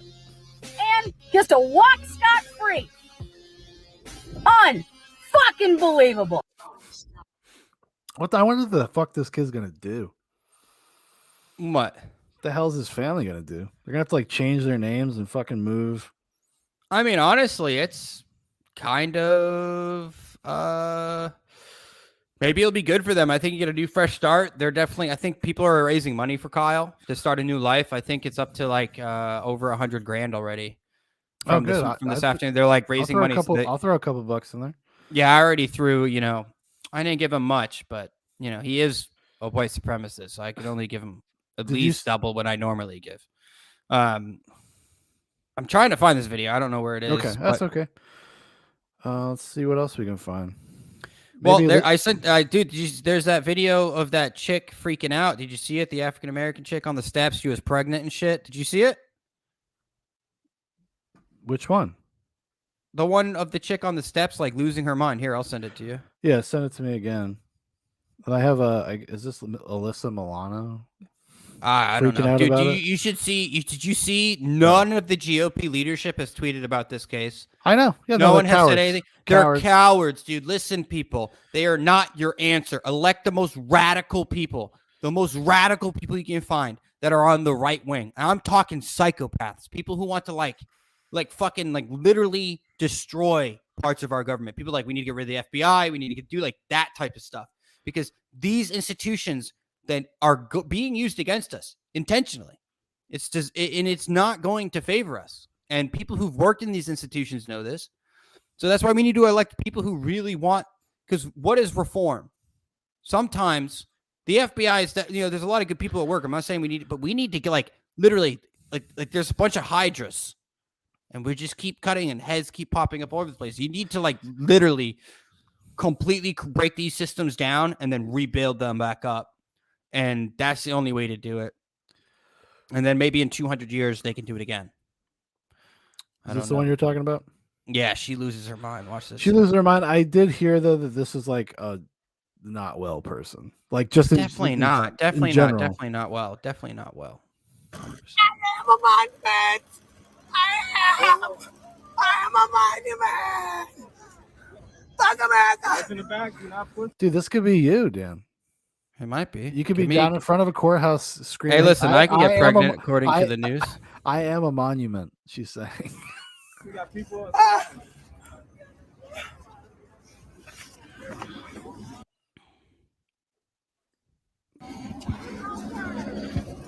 Wait. Yo, stop that, wait, she okay? shit, holy shit. Stop playing.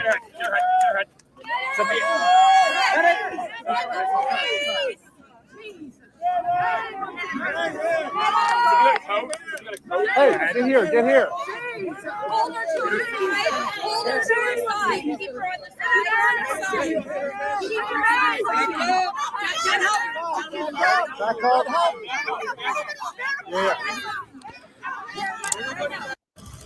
Is she faking it? Mm-hmm. There's another one that's like yeah, it's later. way longer, dude. We don't need to watch it. It's just nice. She's just screaming. It's like, Well, we there's don't one. need to Yeah, watch the her lady. scream. Yeah, I know the lady in the car, or she came back in a car, or she got put in a car. Yeah, she's obviously unwell. I just say that happened. Yeah, that was pretty nuts.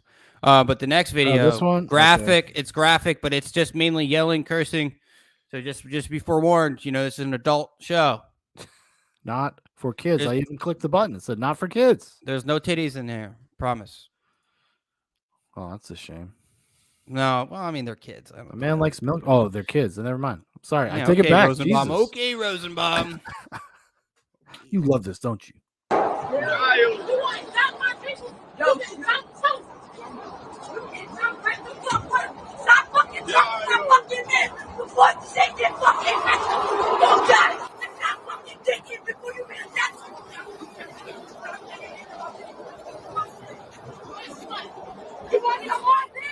She drunk.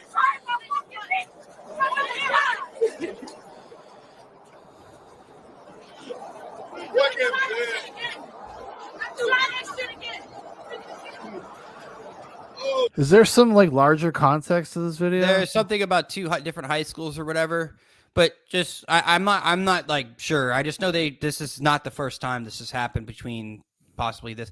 But these kids are literally not even talking to them, barely talking. They're just sitting there. Yeah, So let's just watch. We're fucking playing, bitch. We're playing. You done something. You get the fuck out, bitch. No, it was really heavy. And you pushed us off the train, and you threw a Scooby. What are you got her for? You threw a Scooby in my hand. You fuck out of here. And bitch, stop fucking dicking. Drop the earplugs. What, bitch? Stop fucking dicking. Watch out, watch out, watch out. What?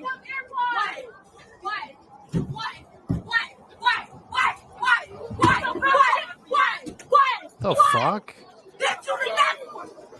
And what are people doing? Nothing. Nothing.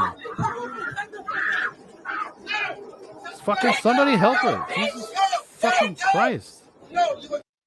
Jesus Christ. That's I hope those America, girls go dude. to fucking jail. Yeah, Oh, and they should. What about what's the self-defense case? What, there? what about that? Outrage? What those two young girls when they tried to steal that Uber Eats guy's car, and he was a fucking immigrant from the Middle East, I believe, and he's like standing on the side of the door, and they fucking take off and they kill him, and those girls got no time. They got no charges. Listen, do they deserve to go to jail for the rest of their life? Maybe there's a moral debate, young people, whatever. I don't know. But this is what we're talking about when they say the justice system is making it more equitable, right? That present discrimination is the only way to respond to past discrimination. That's what they believe. That's what these fucking idiots believe in our government. Linwood is fighting to keep Kyle's $2 million bail fund. It seems fucked. Yeah, I saw the lawyer talked about it in his 25-minute post-trial interview with the press, and he's like, it's about who raised it, and there's going to be disputes over that, which is sad because it should all go to Kyle anyway. But I think $500,000 was personally raised by his mother, that will probably go back to him. So I don't think that Linwood's going to be able to keep all of it. And then I know John Pierce, I think that's his name, is the old lawyer, shady guy. I guess there's like some confusion there. And this is a big thing to remember, I think, just personally. Anytime there's money to be made or press to be seen, there's predators, like everywhere there's trying to take advantage of a 17-year-old kid in a really dire situation. And a lot of people, especially when it becomes political like this, were riled up and wanted to support, and they knew it was a cash cow. I know. That's why because you can imagine like being in that position. You're like a poor kid from fucking Wisconsin, and these people come and tell you they're gonna fucking save you, right? And you're just like, yeah, I need any help I can get. Like, especially in the way that the media was treating him, everything. Like, he just needed somebody in his corner. And those guys, unfortunately, got their claws in him a little bit. Listen, man, I fucking think Kyle Rittenhouse is a modern day gladiator. Entered the arena. And this is the Theodore Roosevelt quote, man in the arena, who are you to really judge that person in that situation? Like, how can I really judge Kyle for defending himself? Well, and I think it could beyond a reasonable doubt, right? Like, and that's what made and I think tactically you could argue that the defense is pretty smart that it took 3 or 4 days because it released a lot of pressure. People got tired of being out there and nothing happening. They got exhausted and demoralized, and they might have thought that they were winning. Oh no, Kyle, not again. And like, dude, there's this guy because basically Cernovich said on his, he's like, where were you today? And I just said, I was on Discord with a friend awaiting the verdict, watching Rekieta, Law, and crew. I teared up when the verdicts were read. This was a big moment for everyone who was watching the whole trial, and I'm thankful and glad my prayers were answered. And this dude is getting kind of roasted right now, thankfully, but he's like, your prayers were answered about a kid who killed 2 people and injured 1, but everyone else, everybody else prays about ending world hunger and oppression. Nice. What a great God you worship. I'm like, what a great way to frame it. So you have to have empathy on like this broad anonymous scale. But if you actually find somebody that you feel is being mistreated and you have empathy for them and you feel glad that they didn't go to jail for the rest of their life with possibility with no, what do you call it? No parole. No parole. Well, I think parole was always on the table. So, well, no, there was a possibility that it would be no parole. That was what Sheriff Easton said during trial. Sure. Because everybody's just like, it's first degree murder. Yeah, they would be like, maybe it's got more severe, no parole, lifetime. Well, because he said that in response to like, we can't be fucking around with evidence. This is a capital murder trial. And to be honest, that's why there shouldn't be no mandatory minimums. Because if, let's say, he did get found innocent, the guy's like time served. Yeah, and that should be allowed. Oh, the judge could do that. Yeah, right. Yeah, that's another way to step in. Yeah, I think that's, and that's the thing is, how do we deal with like these fucking this system? I don't know if it's corrupt or if it's just this way or whatever, but it's designed this way. That's the unfortunate. Like, they've insulated themselves from being criticized, like, in a legitimate way. Like, you can get like bingers get destroyed in the media, but what's going to happen? He only is getting destroyed in the media because they lost. I mean, like, there was people, I saw tons of analysis. I have a burner Twitter account that I will never give to anybody. Cover those tracks. But like, I'm just like arguing with some TYT anchors and stuff like that. They're like fucking crazy people. Like when they talked about Binger's cross-examination of Kyle, they're like, it was masterful. It was masterful. They got Kyle to admit to all sorts of crazy shit. I'm like, do we watch the same thing? No. And this person was like, they're like, I'm a law student and I was watching it. This is my takeaway. And you're like, holy shit. Actually, I tweeted on my normal account, if this person ever makes it through law school, do not hire her. Oh yeah. Because she's such a moron. And then we had a little back and forth. It was fun. The fucked up part is like even the NRA hasn't even responded about the Kyle Rittenhouse stuff. I know what is this is like the second big thing they could have come out like because they listen to the press. This is what Trump's big mistake was. He cared about what New York Times wrote about him. Yeah, because he's a narcissist. He let these people. It's not a narcissism. No, it's not narcissism. That's narcissism. No, it's not. It's not like, dude, it's not narcissism. They still think these things are important. Like they still think the New York Times is a respectable, reputable I know organization. It used to be referred to as the paper of record, or as one of the papers of record, I believe. Yeah, but they still think these people's words matter. So they get like an interview, they're boomers legitimately. But so they are literally not gonna, because they don't want to give the press an argument saying, look, GOP is supporting white supremacy and they're gonna do this, that, or the other. Or like, oh, look, they're supporting violence against protesters. Like they won't feed into it by not acknowledging it. And that's what makes them look weak. Well, it makes them look weak. And it's a real shame, though. It's a real shame, too, because it does a lot of damage to us collectively to not have papers of record, real journalists and stuff like that, because it forces everybody. We do have real journalists. Well, what? Okay. Well, I'm just talking about like nationally recognized. Okay, these are trusted sources that are impartial, specifically impartial, because it forces people into their tribes, their little enclaves, and then they only get information from people that agree with them. And that's it's been obviously, I think we're seeing it. It's very damaging. It's like not a good thing. It's fucking hilarious, honestly. But all right, well, let's check out this trailer for the Kyle Rittenhouse documentary. Let's fucking go. Which was, I was like, well, he's done it again, hasn't he? Like he's been making a documentary this entire time. According to Stelter, he posted earlier on Twitter that Richard said that he kicked them out of the room multiple times, like never wanted them around and everything. Oh, probably because he's a lawyer. He doesn't want the media attention.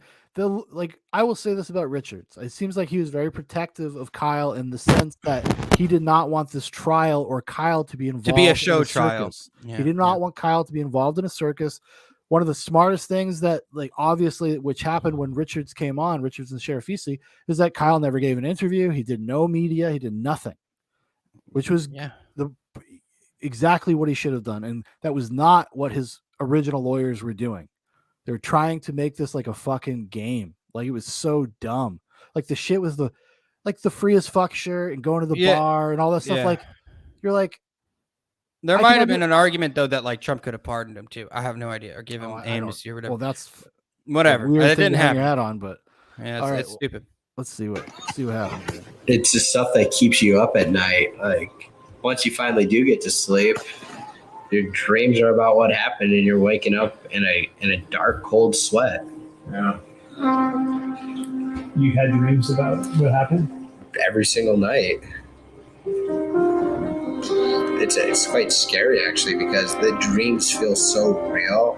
And they're not the same at all. They're all different. They're the different scenarios that run through your head during the day. Like, what could have happened? Like, I'm alive, but what could have happened? Like, what if I wasn't alive? Or what if I did let Mr. Rosenbaum steal my gun? It's those type of dreams of the outcome of it's bad, but almost every outcome is either me getting seriously injured or hurt or dead.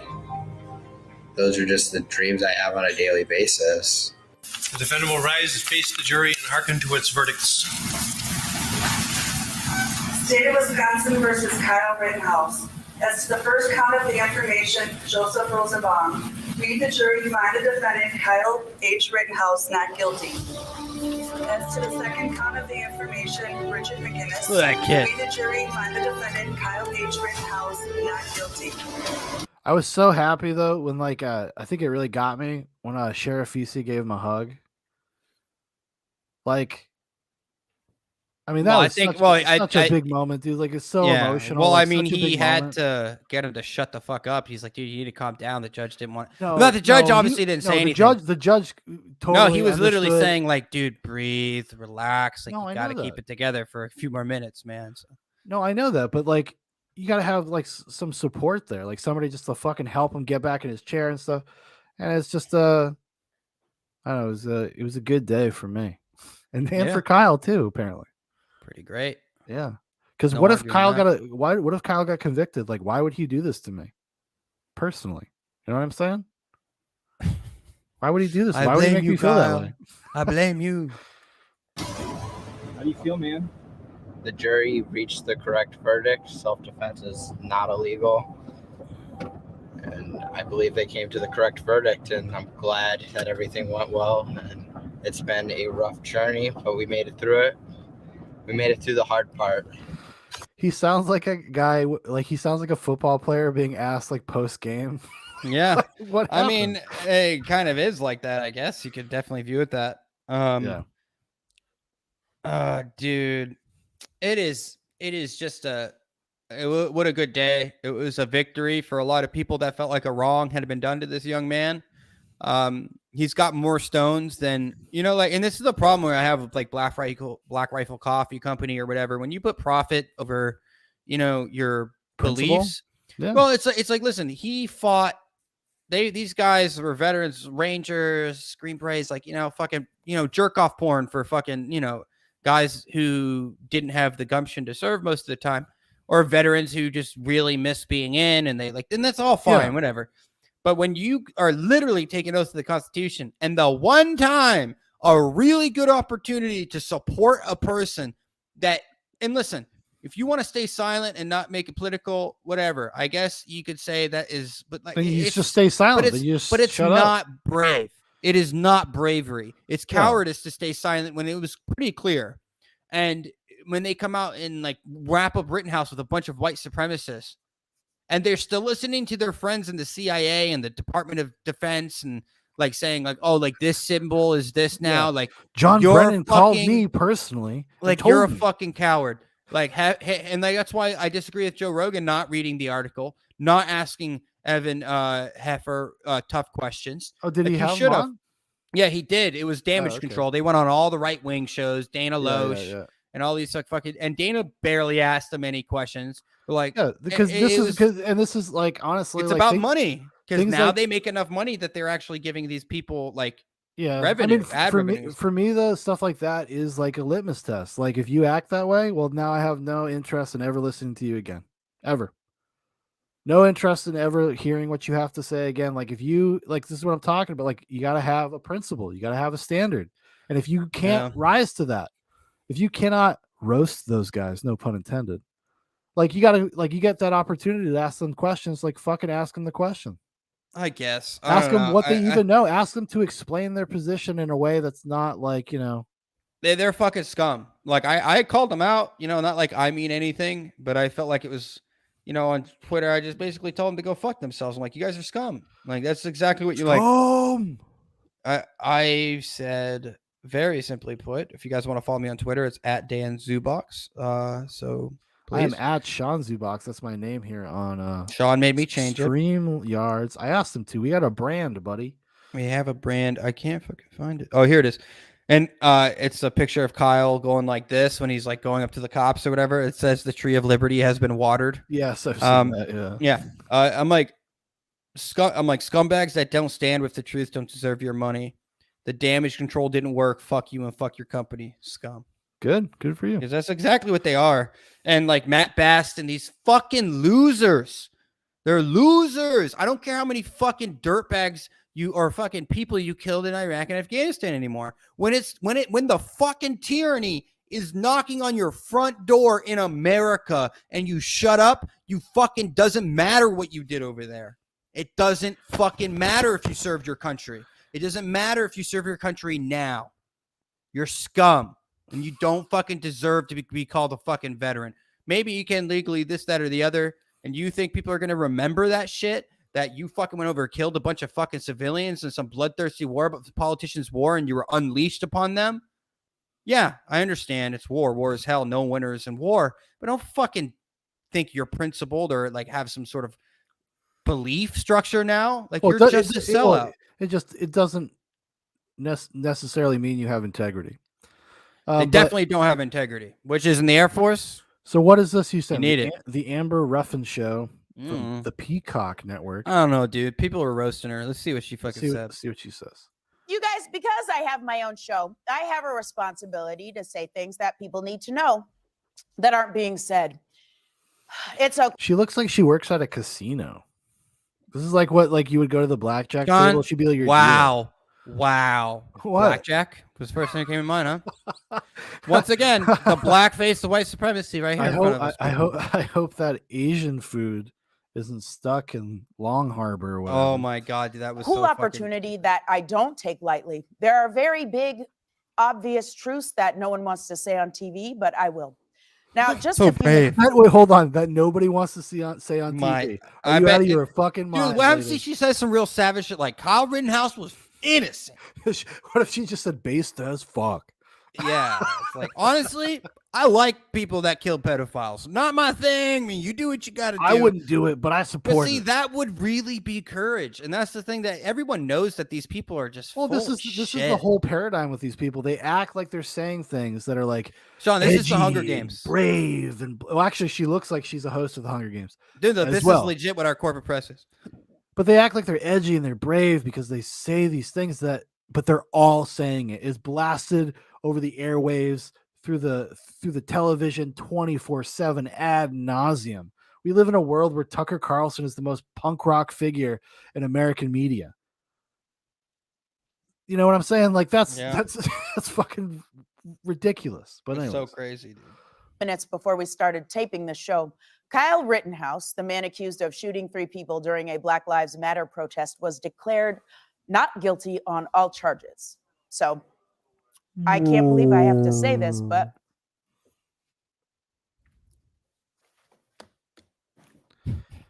is she pretending to cry on the? She's cry, pretending, bitch. She's pretending cry! to cope, seethe, cry. Fuck. She's like crying on the stand. Like it's like let's put up the 2 videos side by side of this chick and then Kyle Please, Rittenhouse just let on her the cry, stand. dude. I want to witness it. She's not. I'm gonna. Let's see if there's real tears. Let's see. She's actually trying to make herself cry. She's trying to build up to it. it's not okay I've tried this. for a man to grab a rifle, travel across state lines. This is after the verdict. Dude, This is after the verdict. I can't, Dan. Let it play. Let it play. We need to hear the lies in complete, just straightforward fashion. 3 people and then walk free. It's not okay for the judicial system to be blatantly and obviously stacked against people of color. It's not okay for there to be an entirely different set of rules. Trying to find a fucking for problem. white I think I people. found one. But I don't care about Kyle Rittenhouse. I don't care about that racist judge. And I don't care about how up that jury must be. White people have been getting away with murder since time began. I don't care about that. I care about you. Now, if you go to our Odyssey channel, you can watch Dan and I watch Tariq Nasheed's buck breaking. Oh, that's some shit. The title of the video is "Watching Dat Doc," but like they talk about like the civilizations and the people that like the white people are so violent. They have been since the dawn of man because they live in cold climates. There's no doubt white people grumpy. White people like mayonnaise. Have you seen And, Undercover I do. Brother? I can't It's believe a I have to conspiracy. say this, but I do. you actually. matter. Yeah. You matter. Every time one of these verdicts come out, Look how hard she's trying to cry and like be emotional. Sean, Like, for God's sake. come on, dude. There Hey, is stop. 30 seconds, 20 seconds. You stop. You let me do my thing. It's too much. You it's stop easy too to much, feel like man. you don't, but I'm here Fuck to tell these you people. that you do. You matter. You matter so much that the second you start to get a sense that you do, a man will grab a gun he shouldn't have in the first place. Yes, and we travel all will. the way to another state just to quiet you. That's the power you have. So right. don't forget it. We just have the entire corporate press on our side, and we're still losing. Like, what the fuck are you talking about? She framed that as if she had just said something God, brave. you know what? I love seeing fucking liberals cry. It gets my fucking dick hard. I love that shit. I love it. Dick Feed juice me. pumping through my veins. I All said, we're and gonna dude, look at literally. this, So listen, if you guys haven't watched the video like all the way through, please like, share, subscribe. Don't be a fucking jerk. Okay, we're patriots here. We don't fucking need that bullshit. You're fucking here to hang out. You better give us a like and subscribe. Leave later if you don't like us. Don't do it in front of us. Do it later because that's what happens. We're voting. Every video we gain 2, we lose 5. It's because we're rough around here. But listen, please. Go back and start it over later when you're going to bed. We're sweet, smooth talkers. Sean likes to interrupt videos. It's his greatest curse, but it is. We all have to deal with it.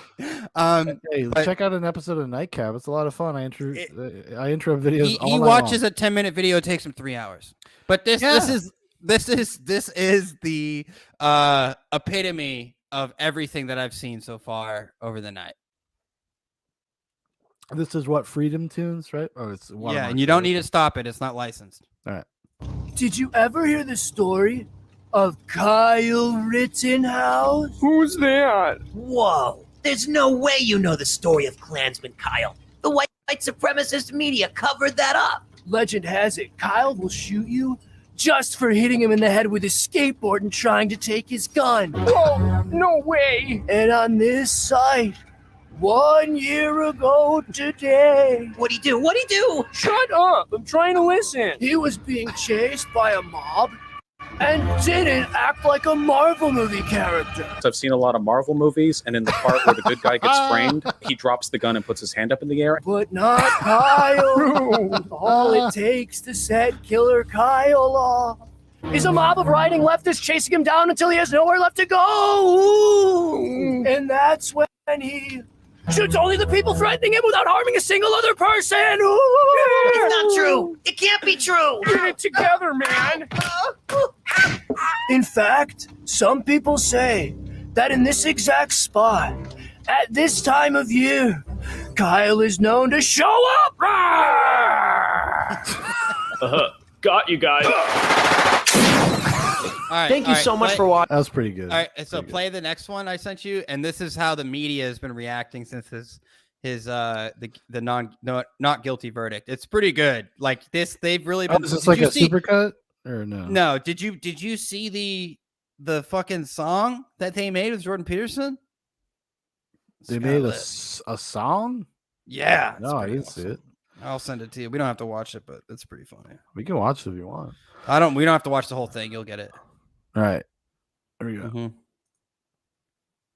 Oh, look at those crocodile tears, man.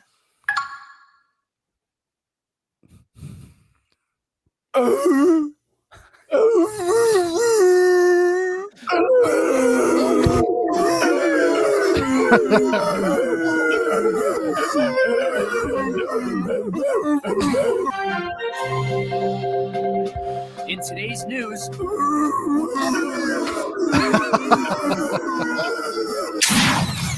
That was pretty good. Please go check out Freedom's Tunes, man. Yeah, and is cool. Seamus is he goes on Timcast, and when he goes on there, it's called Shimcast. It's always a good time. Seamus is a really good guy. He's a radical. He's a radical person. He believes in God and shit. It's pretty crazy. It's pretty wild. Oh, this is kind of long, but we can check it out. We don't have to check out the whole thing. You'll get it. All right, we'll get it within the first few minutes. Okay. Yeah, like 30 seconds, whatever. You get it. This is Evanescence parodying. Yes, clean your room, dude. It's fucking pretty funny.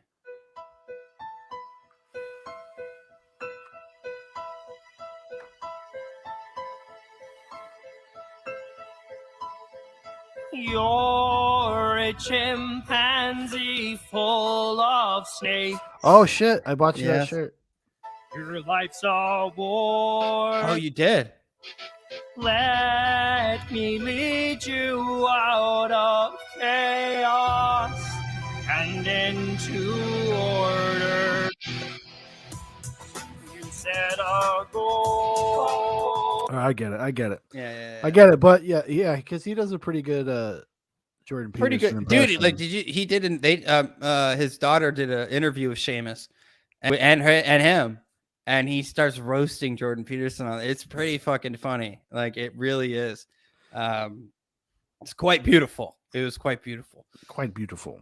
Quite beautiful. See here. What else can we find for Rittenhouse verdict stuff? Well, I mean, dude, I don't know if there's even any more out there that we haven't already exposed.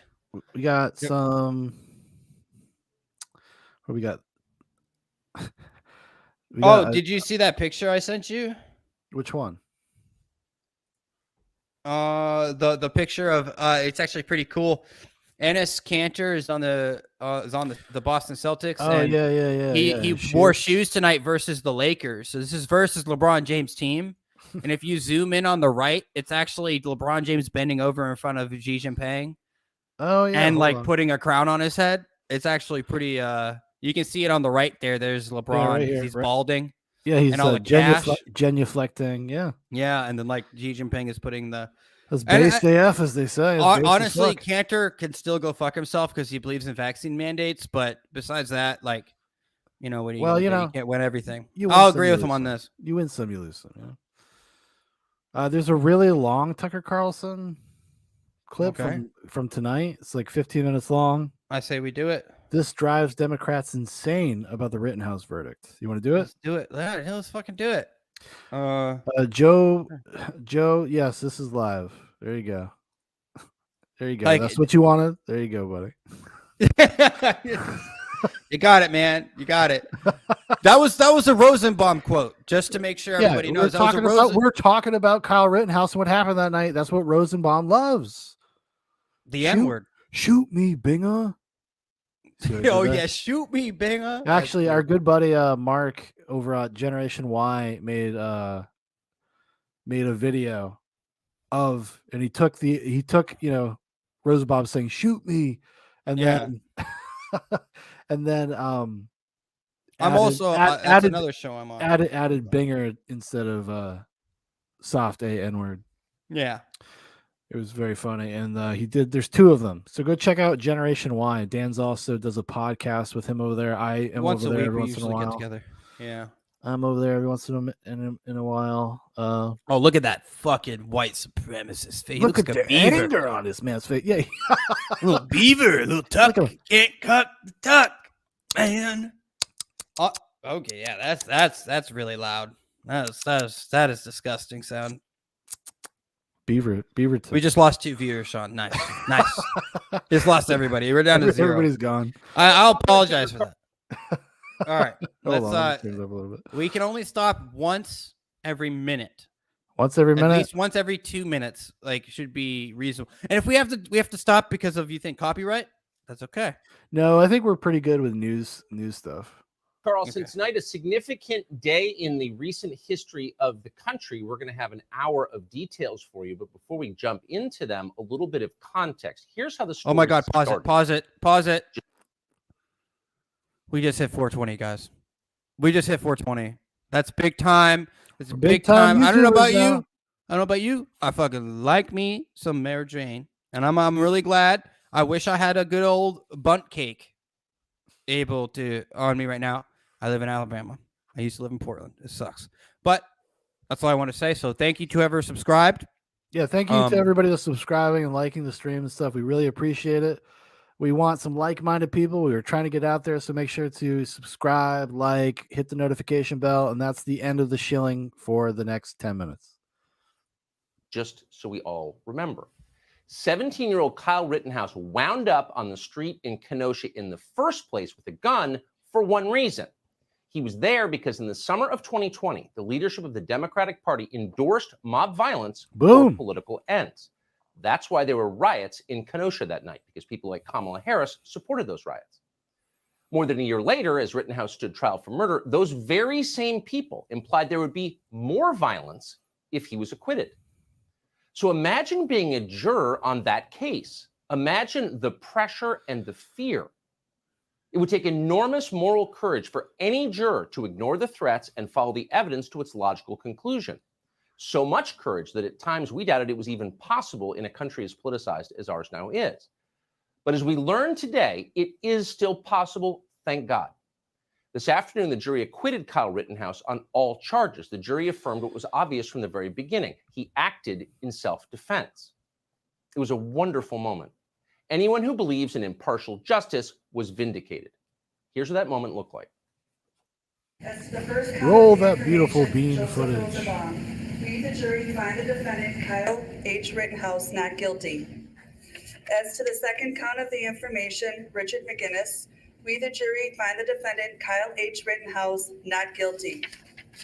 As to the third count of the information, unknown male, we, the jury, find the defendant, Kyle H. Rittenhouse, not guilty. As to the fourth count of the information, Anthony Huber, we, the jury, find the defendant, Kyle H. Rittenhouse, not guilty. As to the fifth count of the information, Gage Grosskreutz, we, the jury, find the defendant, Kyle H. Rittenhouse, not guilty. Remarkable.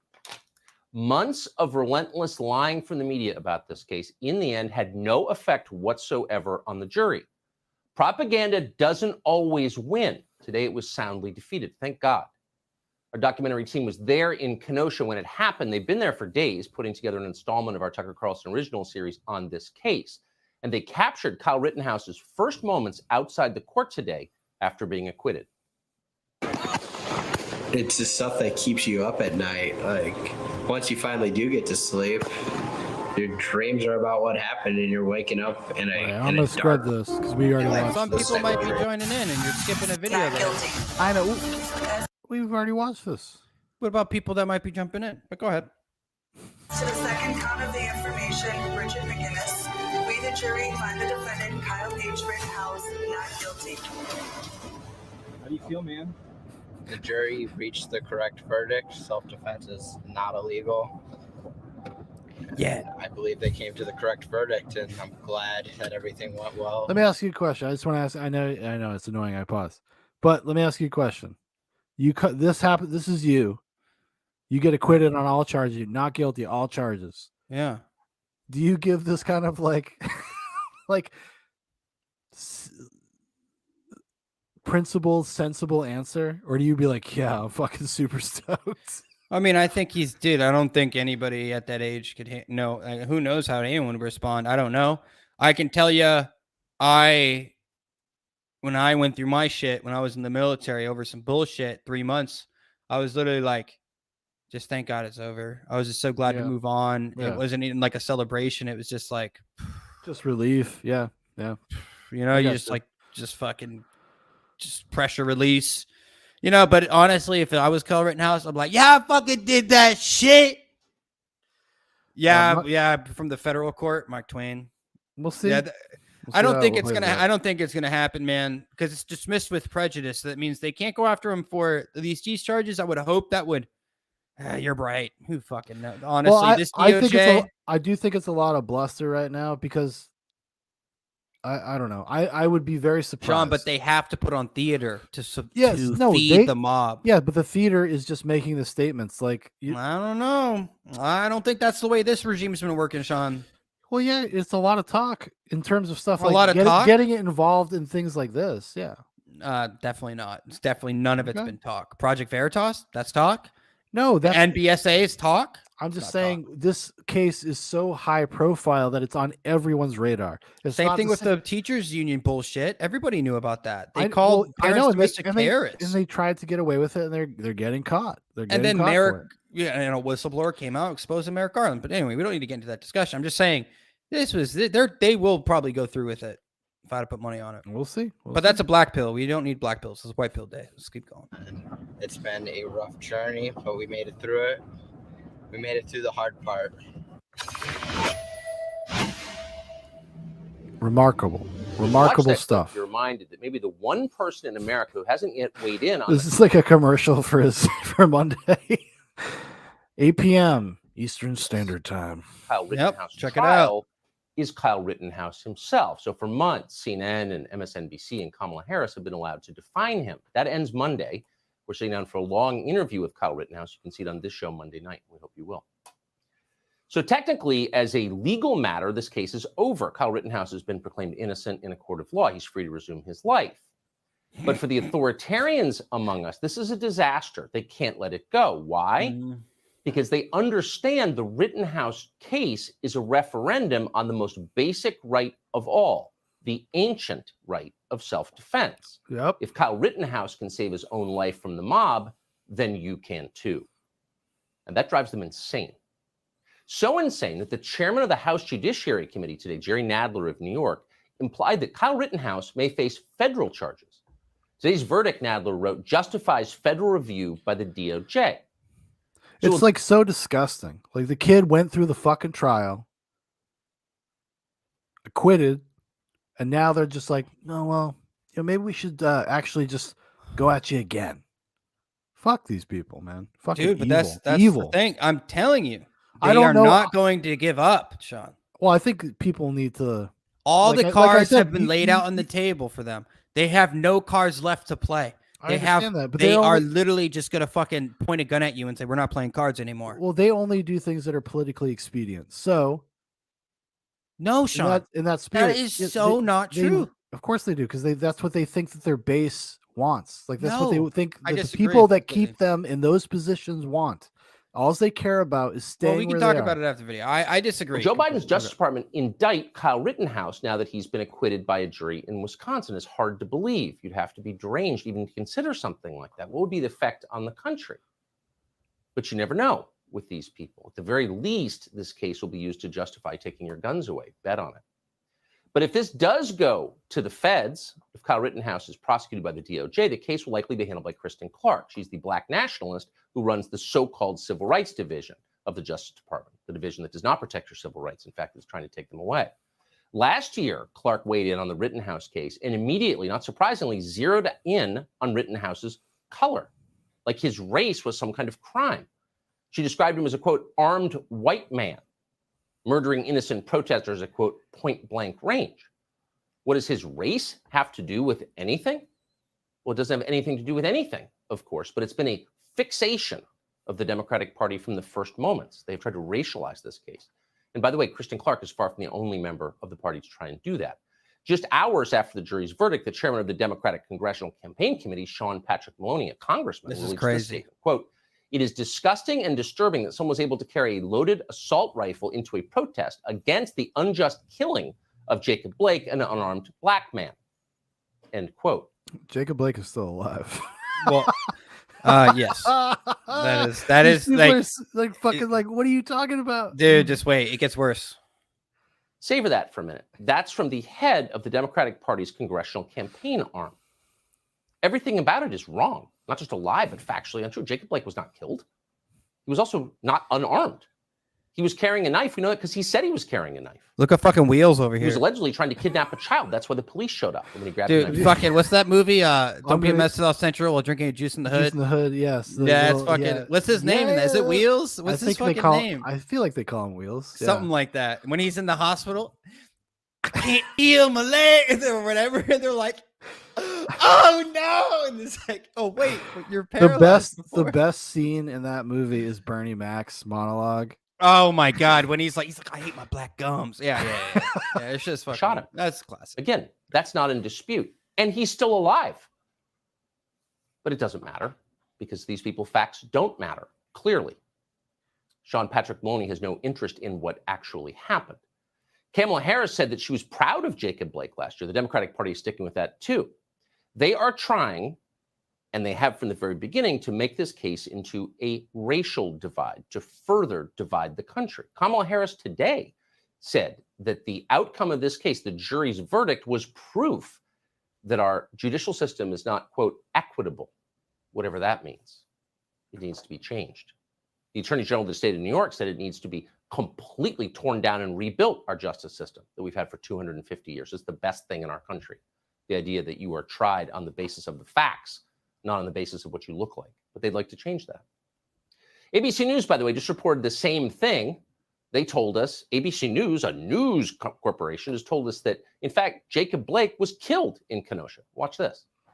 Well, it's very significant. First, for the community of Kenosha, this city was traumatized by the police killing of a black man, Jacob Blake. Fucking unreal. The police killing of a black man who is, in fact, still alive.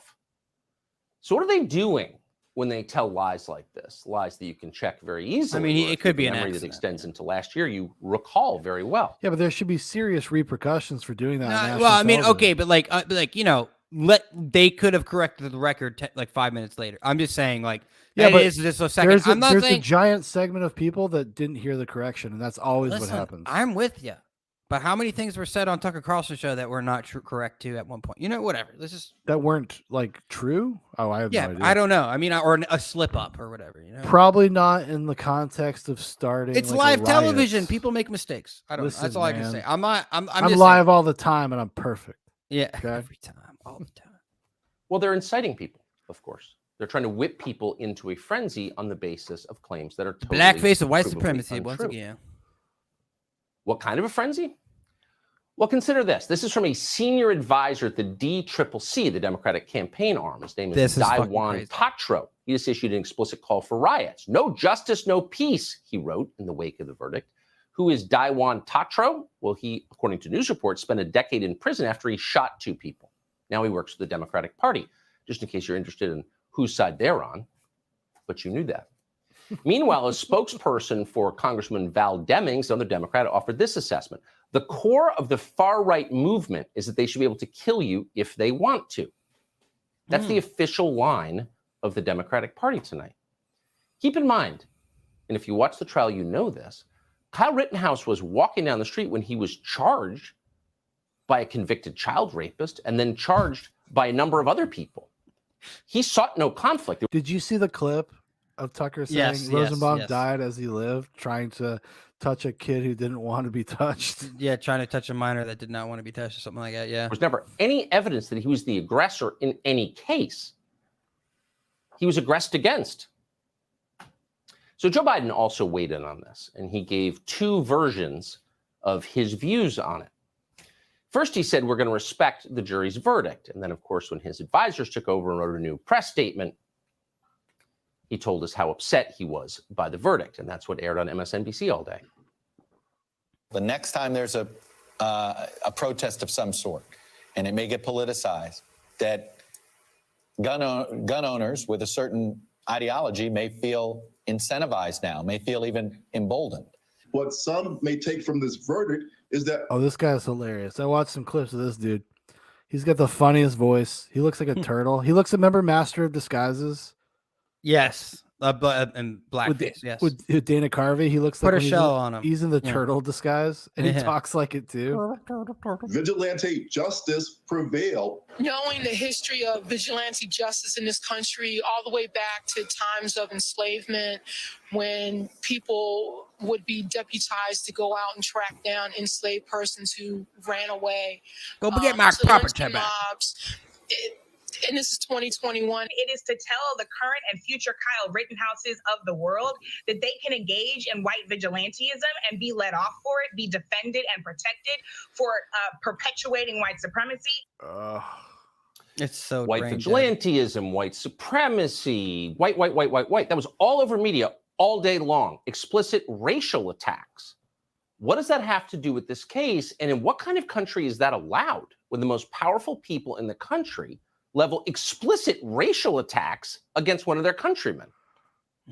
Most of us didn't grow up in a country where people talk like this. It's very ominous that they're talking like this now.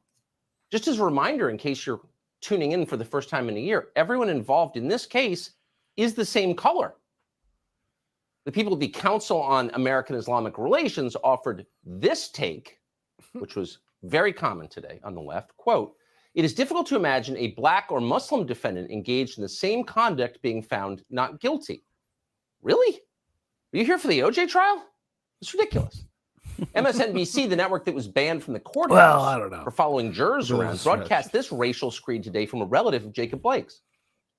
Now you tell us why he got a free ride. His bail money was raised by the Proud Boys, the Ku Klux Klan, the Nazis, the skinheads. Are they plugged up in this courtroom? Do we know the history of this judge? I heard he's been racist as hell to these people in Kenosha for many years. I would love, like, how do you substantiate any of that with that guy? Sean, you don't have to. It's called the freedom of speech. No, I know that. I'm not saying Let that him say it. He can't have that opinion. No, I'm glad people like that are out there saying that, because I think the median American is like, what the fuck? No, I think the median American's no, like, and you need to encourage people to say that out loud in public. What the fuck? That is the point. And here you most can't people cuck the duck. You can't cuck up. Tucker's out here late. Whether it's Tucker is Carlson at or least whatever. introducing but a we large swath of people to things like that they're not aware of, I think. But And the older generation should don't be let Tucker taking Carlson do your job for you. No. It's really, really dark. The rest of us should not allow them to get away with racializing this, allow them to get away with attacking people on the basis of their skin color. That is always wrong. We would never engage in that, never have, and no one should do that because it divides the country and it's immoral, flat out. But somehow, through the crazy logic that governs their positions and their deeds, they wind up defending child rapists and domestic abusers, elevating them to some sort of hero status. The former mayor of New York, Bill de Blasio, wrote this today, quote, "Anthony Huber and Joseph Rosenbaum are victims. They should be alive today." Maybe we'll get a statue, a very small statue to Joseph Rosenbaum in New York someday. Meanwhile, the ACLU, which you'd think would be in favor of self-defense, that's the most basic of all civil liberties, suggested that crossing state lines is somehow a crime. Stay in your own state. Here's what they said, quote, "Despite Kyle Rittenhouse's conscious decision to travel across state lines and injure one person, take the lives of two people protesting the shooting of Jacob Blake by police, he was not held responsible for his actions." That's how you know how flimsy this case is is that they keep bringing up this thing about crossing state lines when he's like lives 20 minutes away. Yeah. Like, it's just like cognitively, like people don't think about that. They're like, no, the state, at least the state lines is somewhat of a legal argument. There may be, but what I'm saying is they keep calling it a protest. That's the thing I have a problem with. I could give two shit about the fucking lines. It's calling it a protest when it wasn't. Well, that's the fucking real issue. At the point where this happens, yes, it's not. Yeah, This is insanity. And by the way, the continuous references to crossing state lines are not insignificant. Legally, they're meaningless. You have a right to cross state lines if you're an American because it's your country. You, in fact, go to all 50 states. And For now. So why are they bringing that phrase into every analysis of the case, crossing state lines? Because they want to use this to change gun laws. That's why. You watch. So if you want to know what the worst people in the world are saying, obviously you're going to tune into Jeb Bush's former flack on MSNBC. She told us today that anyone who crosses state lines is a domestic terrorist. The Kyle Rittenhouse acquittal today, not guilty on all counts, did not happen in a cultural vacuum. There's some alarming context to this moment worth considering and talking. She sounds like a dumb, like California chick. I have no idea.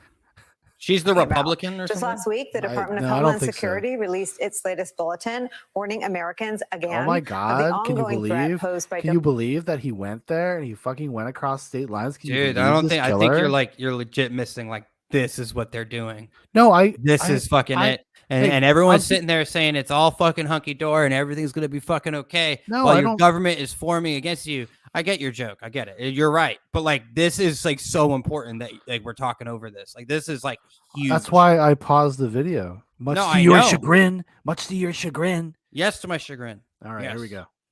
domestic violent extremists. We should also point out conservative media for many months has been priming its audience for this moment, framing Rittenhouse as a hero. So why are we inflicting tape like that on you on a day when all of us should be celebrating? I'll tell you why. Because none of that. Dude, I'm sorry. I have to stop. Dude, he doesn't yeah, miss. Here we go. He You got doesn't 30 miss. seconds left. I don't care. He doesn't miss. He doesn't fucking miss. Dude, that's hilarious. No, well, it is. You're a dad. Any difference Like, you to are the a jury. dad. And if you're totally absorbed in American media, you get the impression that American media are in charge of our country. And it turns out they're not. Most people don't watch that crap. They don't care what people like that say. They don't care at all. There are a lot of rational, decent, thoughtful people on all sides of all races in this country who are still willing to think clearly about what is right, what is wrong, what is factual, what is false, what is just, and what is not. And today they did. So that's the real lesson here. In the face of all of that propaganda, a group of jurors in Kenosha, Wisconsin, were brave enough to reach the right and obvious conclusion anyway. Amen. Yay for America. Hey, Sean Hannity here. Yay Hey, for click America. Yay for America, motherfucker. Why do they, I don't like, do you want to talk about your government forming ideological alliances to say that you're a terrorist because you don't support mandates, you don't support lockdowns? People, it's time.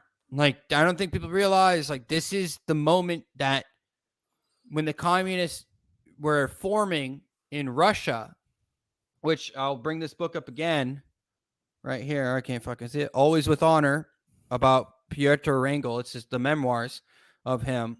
And it's exactly what's probably going to happen in America, at least in some way. It's these people, and this is why Sean and I were talking to the video, and I completely disagree with this guy.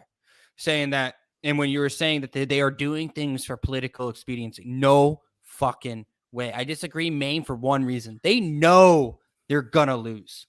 So they know that it's over for the rest of Biden's term. Yeah, but that's why they double down on what they think that activates voting bases, because that's what's been working for the past 5 years. Sean, we're talking historic. Since in 40 years, since 1993. I think you give these people way too much credit. I don't think they're that smart. No, Sean, they are not impressive people, but these people do follow the polls. They know. Yes. I'm talking to people in the White House. And like Quinnipiac and all these other polls are coming out, showing the Republicans are astronomical 10, 11 points in the lead. They haven't seen that since 1993, 1994, when the Democrats held it for 40 years. So, like, we're talking mass. They know this is bad.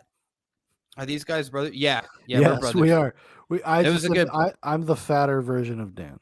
Yes, and I am the bald. Are you in the of same Sean. house right now? No, we're actually Dan's across state lines in a different state. We're committing a crime virtually. It's a virtual thing. But listen, like, and please, man, what is your name? Joe Pastafari? What is the fucking, what was your Joe Pastafari? What was that? Joe Pastafari, dude. This Okay, guy, I fucking right in there. Welcome to the fucking show, man. But I really do think these are the times when regimes, because it's not a government. They're ignoring the judicial system. They're ignoring the legislative process. They're circumnavigating the way our system is supposed to work not for political goals, John. This is not political. This is power structure goals. Hold on. Pause. That's what I said. That's what I said earlier. Political expediency means you're doing what you need to do to maintain your own power. That's not political. That's not politics. It is politics. Politics is the nature of using the system. That's not politics. What is politics? Using the system. Yes, and you're using the system because if they keep getting elected, they keep if they keep their power. Okay, we just have to disagree. Well, hold on. You said fair enough. Just a few moments ago that they are looking at polls. That's how they kind of drives a lot of decisions, et cetera, et cetera. That's what I'm talking about, and that's why I always advocate for people going out, get involved in your local communities, get involved in that stuff, because you actually control more than you think you do. Most people feel isolated. I'm just saying. I agree, but I completely I don't understand how that. It's not when they're It's not when you're not using the system. How is that political? If you're the politics would be debate and following the judicial system. Well, we lost this one, guys.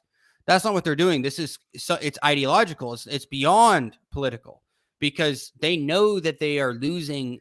Yeah, Virginia was a big thing. They nearly lost New Jersey, for God's sakes. Yeah, we're talking that's insane. I agree with you that it's ideological. I totally do. And I think it's beyond politics, but they use political mechanisms to achieve their ends. Joe over here, he says there's this legal weed stuff you can get called Delta 8. I think maybe you might be familiar with the channel. Maybe. You're dropping the Delta 8 thing, because we have been doing Delta 8 as soon as we realized that it was a thing that we could do.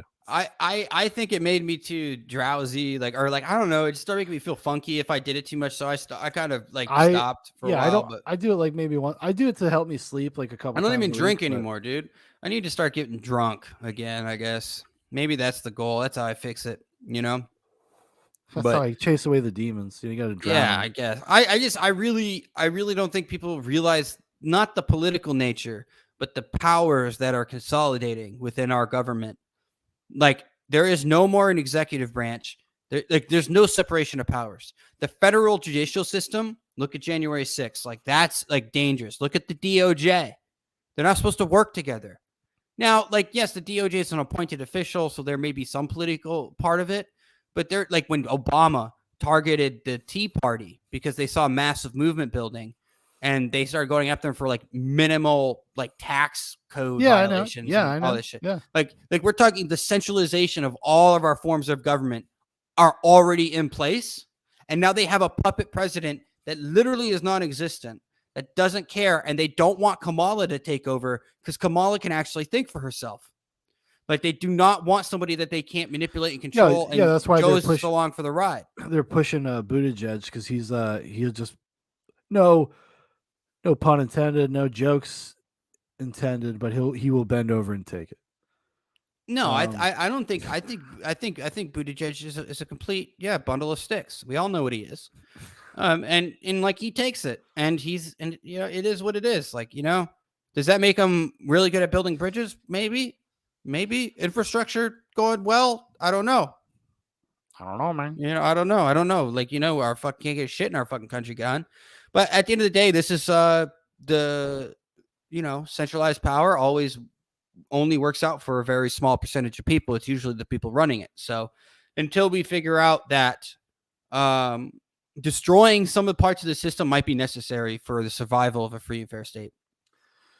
Buttigieg versus DeSantis, dude. Honestly, I would pay. That would be a good. I would love actually, to watch could you those imagine debates. Trump would be like, "Oh, you know a lot about taking it, don't you, boy?" Like or some shit like that. Like, you know, He probably would end up doing something like that. I think DeSantis versus Buttigieg would actually be like a really entertaining debate. Honestly, it would. I think it'd be boring as fuck. DeSantis got no spice. DeSantis is not spicy, dude. DeSantis is so milquetoast. Buttigieg would try to bring the spice, but he's such a fucking nerd that it would be hilarious to watch him try to be a tough guy. I know a guy that served with him, and he is like the tip. Like he likes to kill people. He reminds me of some of the officers I served with that I fucking despise because I know because they're the dudes. Like we had this fucking guy, dude. He ran everywhere, just everywhere. He ran down the hallway. I'm not ran down the hallway. Like this, ran on the parking lot. Like it was like weird. And he would try to. So we would work nights sometimes, and he would try to catch us. So we had a camera pointing at a door, and he would try to beat the like make sure to see if we were looking or not. Mm-hmm. Like he would try to do it because we had this big door that you would hear, and you would look at the camera, you know, because you would hear it, and he would try to be past the camera by the time the door closed and kind of catch you.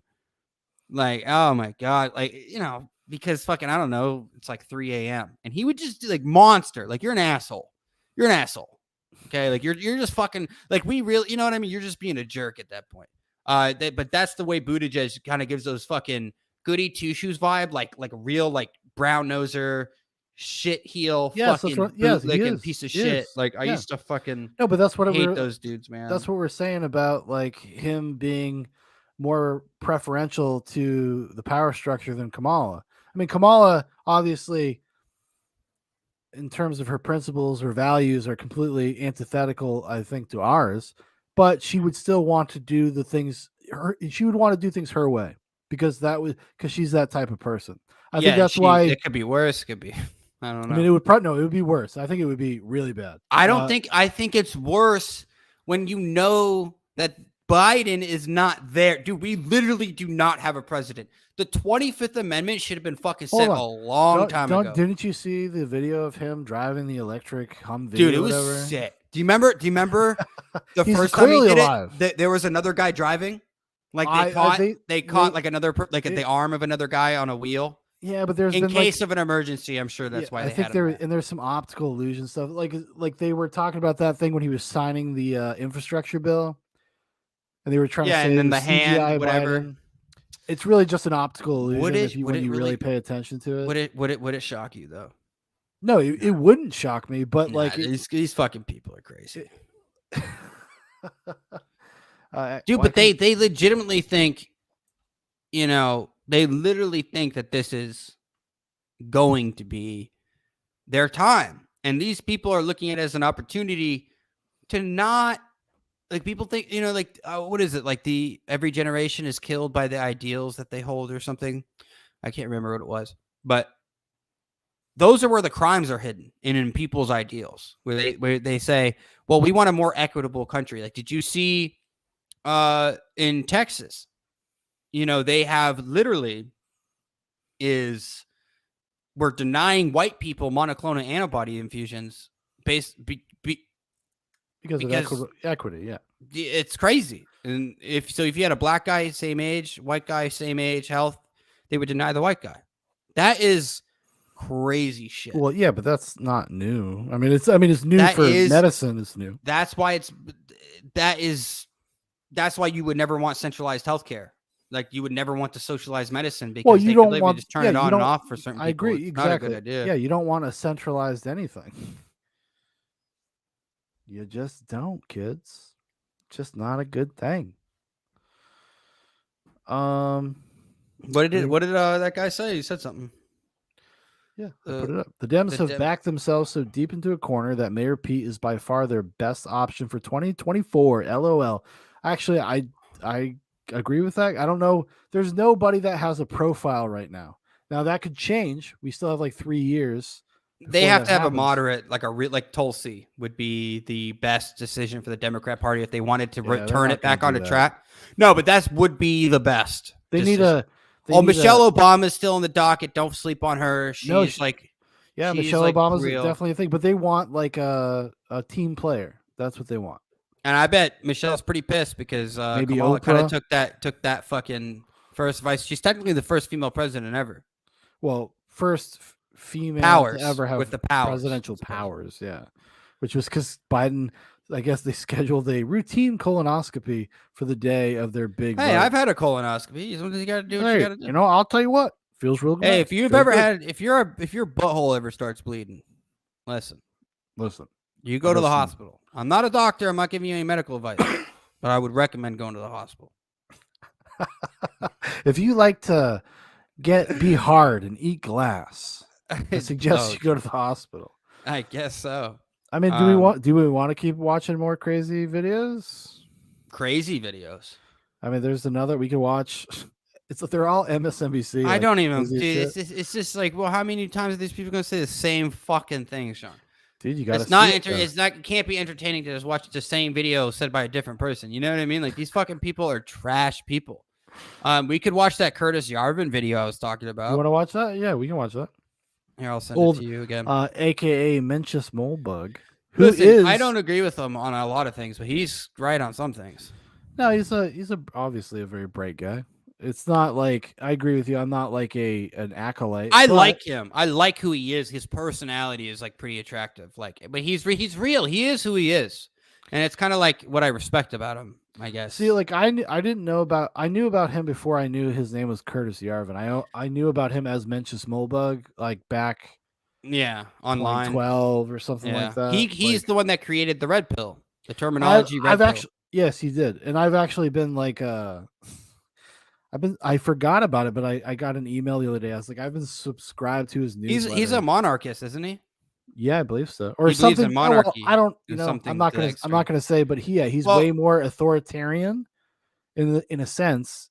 He's more order driven, not chaos. He wants more logical order than. Yeah. No, I think he describes himself as like an authoritarian. He's pretty open about it. But anyway, we'll check this out. Strategy behind it's kind of quiet though. Qualified reservations. Were you thinking about these things proactively when you first set out to do That's as loud as it goes? No, it's crazy. I should never have written anything at all. Do you mean that? You don't mean that. There's part of me that means that. But there's part of me that doesn't. When I think about the problem of being a dissident, I'm always reminded. Do you know the writer Ryszard Kapuscinski? I don't. He was he wrote mainly in the 80s and 90s. I think he died in the early 2000s. He was a journalist, and he was a correspondent for the official Polish communist news agency. Fortunately for him, he was also an amazing writer, and he got sent to Africa.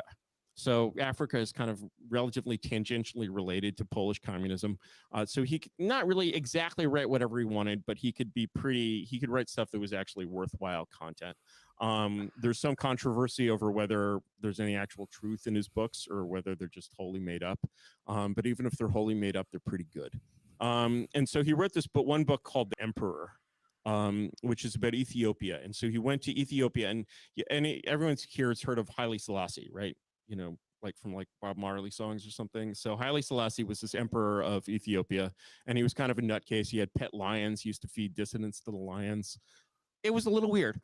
So eventually it was sort of weird enough, and what we now call civil society, got started to kind of organize against him, and he was overthrown. The same thing happens. It always happens. He was overthrown by the liberals, and then the liberals got stabbed in the back by the committed Marxist-Leninists, and they established this regime called the Derg, which was about 100 times worse than Haile Selassie ever was. But so in the early days of the Derg, Ryszard Kapuscinski, this Polish journalist, goes to Ethiopia, and he interviews all kinds of people who were basically part of the old regime. Ethiopia, as you may or may not know, is in some ways more of a Middle Eastern country than an African country. And it's a Christian country. It has this very old nobility and this very old elite. And so these people were, the former employees of Haile Selassie. So there's this one interview from this book, or maybe completely fake interview, I don't really know, that sticks in my mind, where he goes and interviews a couple who are part of this old this government service class, who have basically had a son who has become a dissident. And subsequently comes to, of course, a very bad end. And he's interviewing this couple, and he's like, tell me when you first suspected that there might be a problem. And, the wife was like, well, one day my husband came to me and he was like, we have a problem. What is the problem? The problem is Tesfaye, their son, Tesfaye has started to think. And as a parent, I really relate to that, in a way, like, anyone who is interested in actually getting ahead or succeeding in this world would be very well advised not to think. And if they start thinking, they should, and I'm serious about this, they should keep it to themselves. They should hide, there's a great term, hide your power level. Hide your power level. By all means, if you start thinking, don't be like a 15-year-old Ethiopian boy who's going to end up being shot in a month and a half.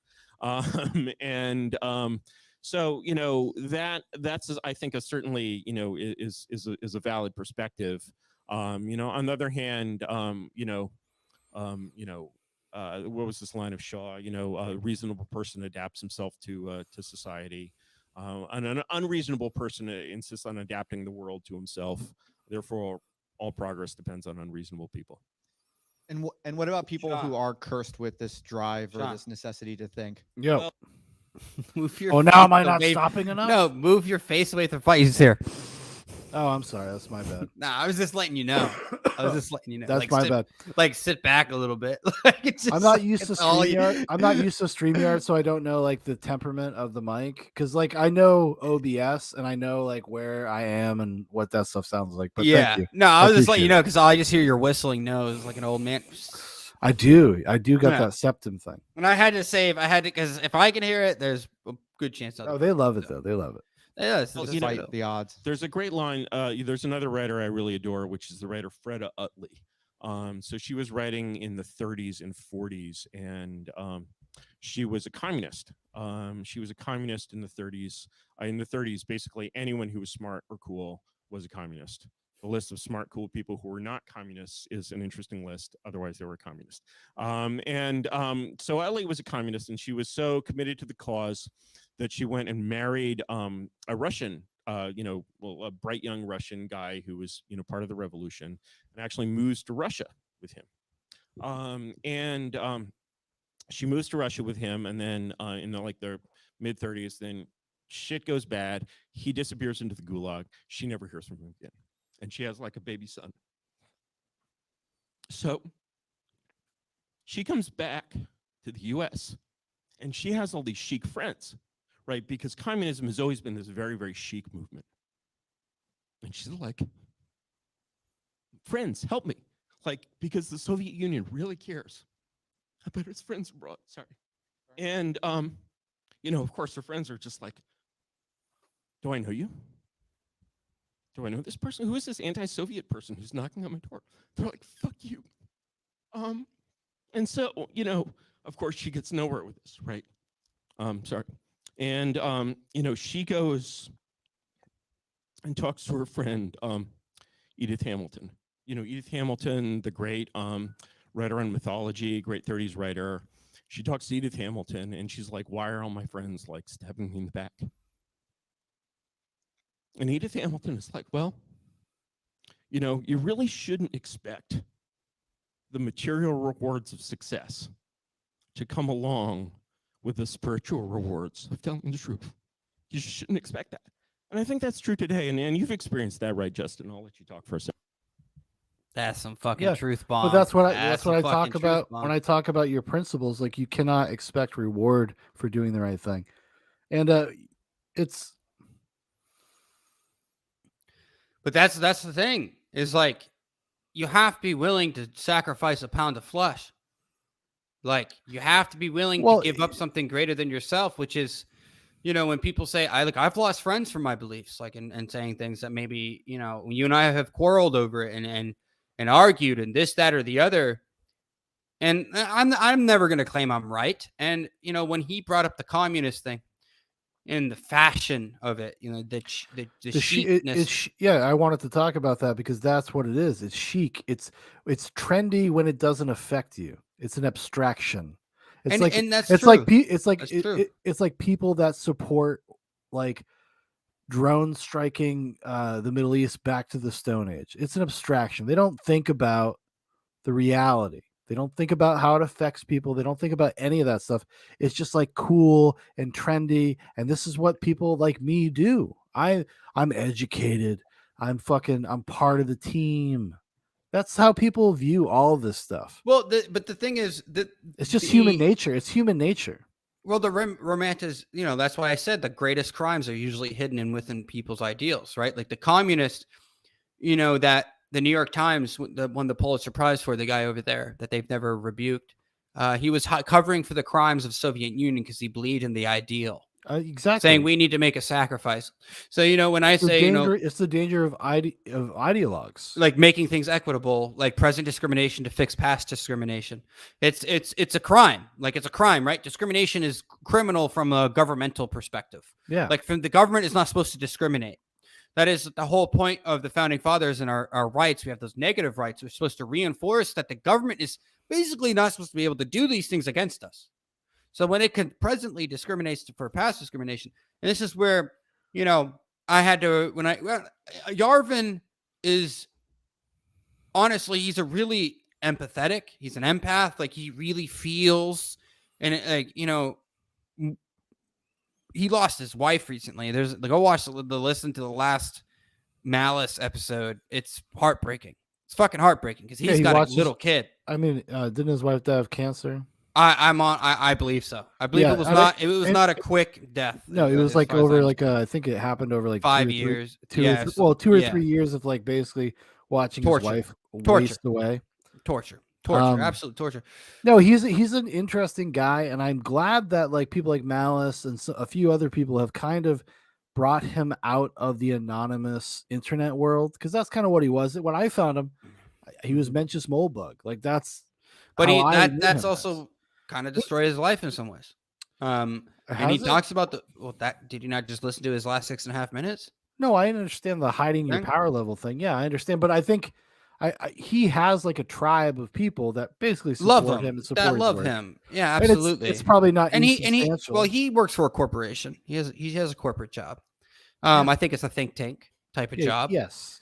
And honestly, you know, this is why people like him are so important, and Michael Malice. And you know, you may disagree with anarchy or this, and like maybe I'm wrong. You know, like I've thought about that, like hearing him talk about how could anarchy be the chic thing, right? The people who live in luxury of peace and safety and security, able to advocate for something that could maybe be the lack of, right? Like, and I think that was really a good critique on my own mind. When I heard that, it kind of clicked.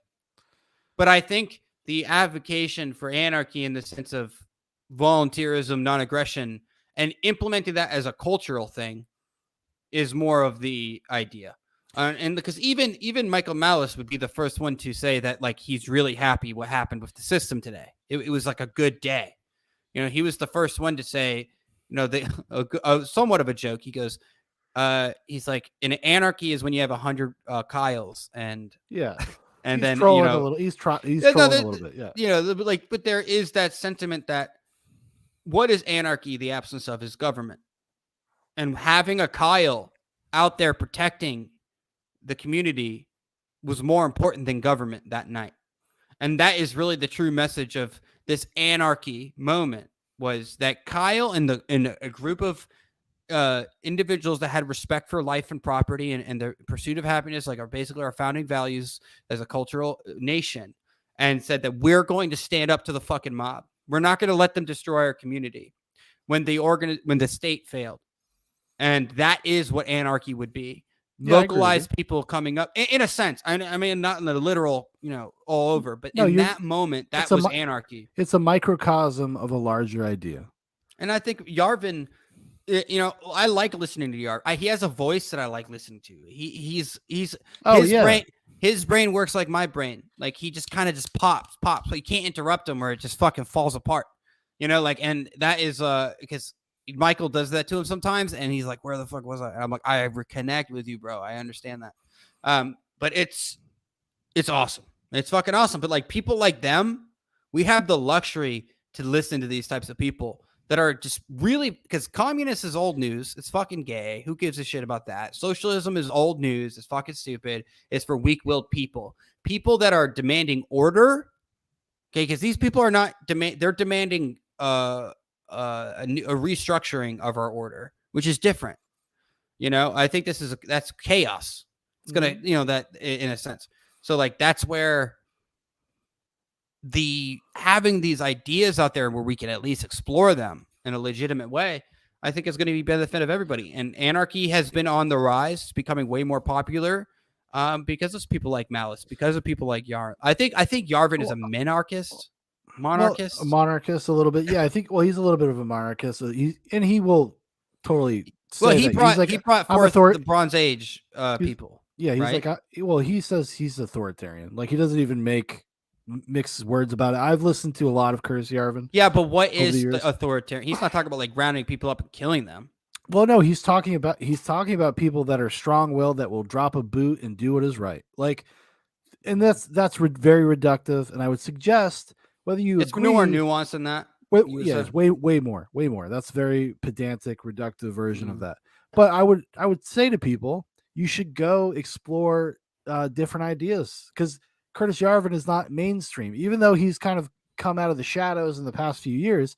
He's not a mainstream figure. I want to see him on Joe Rogan. I think that'd be a fun conversation, honestly, between the two of them. Yeah, it's a possibility, and that would be good to elevate his star a little bit, and like that's actually just introduce him to people, because like however much people dismiss Joe Rogan as like the as whatever, like Joe Rogan's utility as a podcaster, as whatever, is that he introduces people to interesting thinkers. Like once his podcast stopped just being about him fucking around with his friends, it became a little something more interesting. Like he has really interesting people from a very diverse spectrum. I think it's probably in one direction now than it was before, but that's only because the media labeled him as like some sort of right-wing psychopath. So now that's kind of what is on his show. Not that they're right-wing psychopaths. What I'm saying is it's usually people on like libertarian, center-right, like that is kind of. He had fucking Bernie on. I don't know, dude. Listen, I understand that, Dan, because everybody's why would Bernie not go on the most popular podcast in the country? Well, I'm talking about more of the past like 2 years.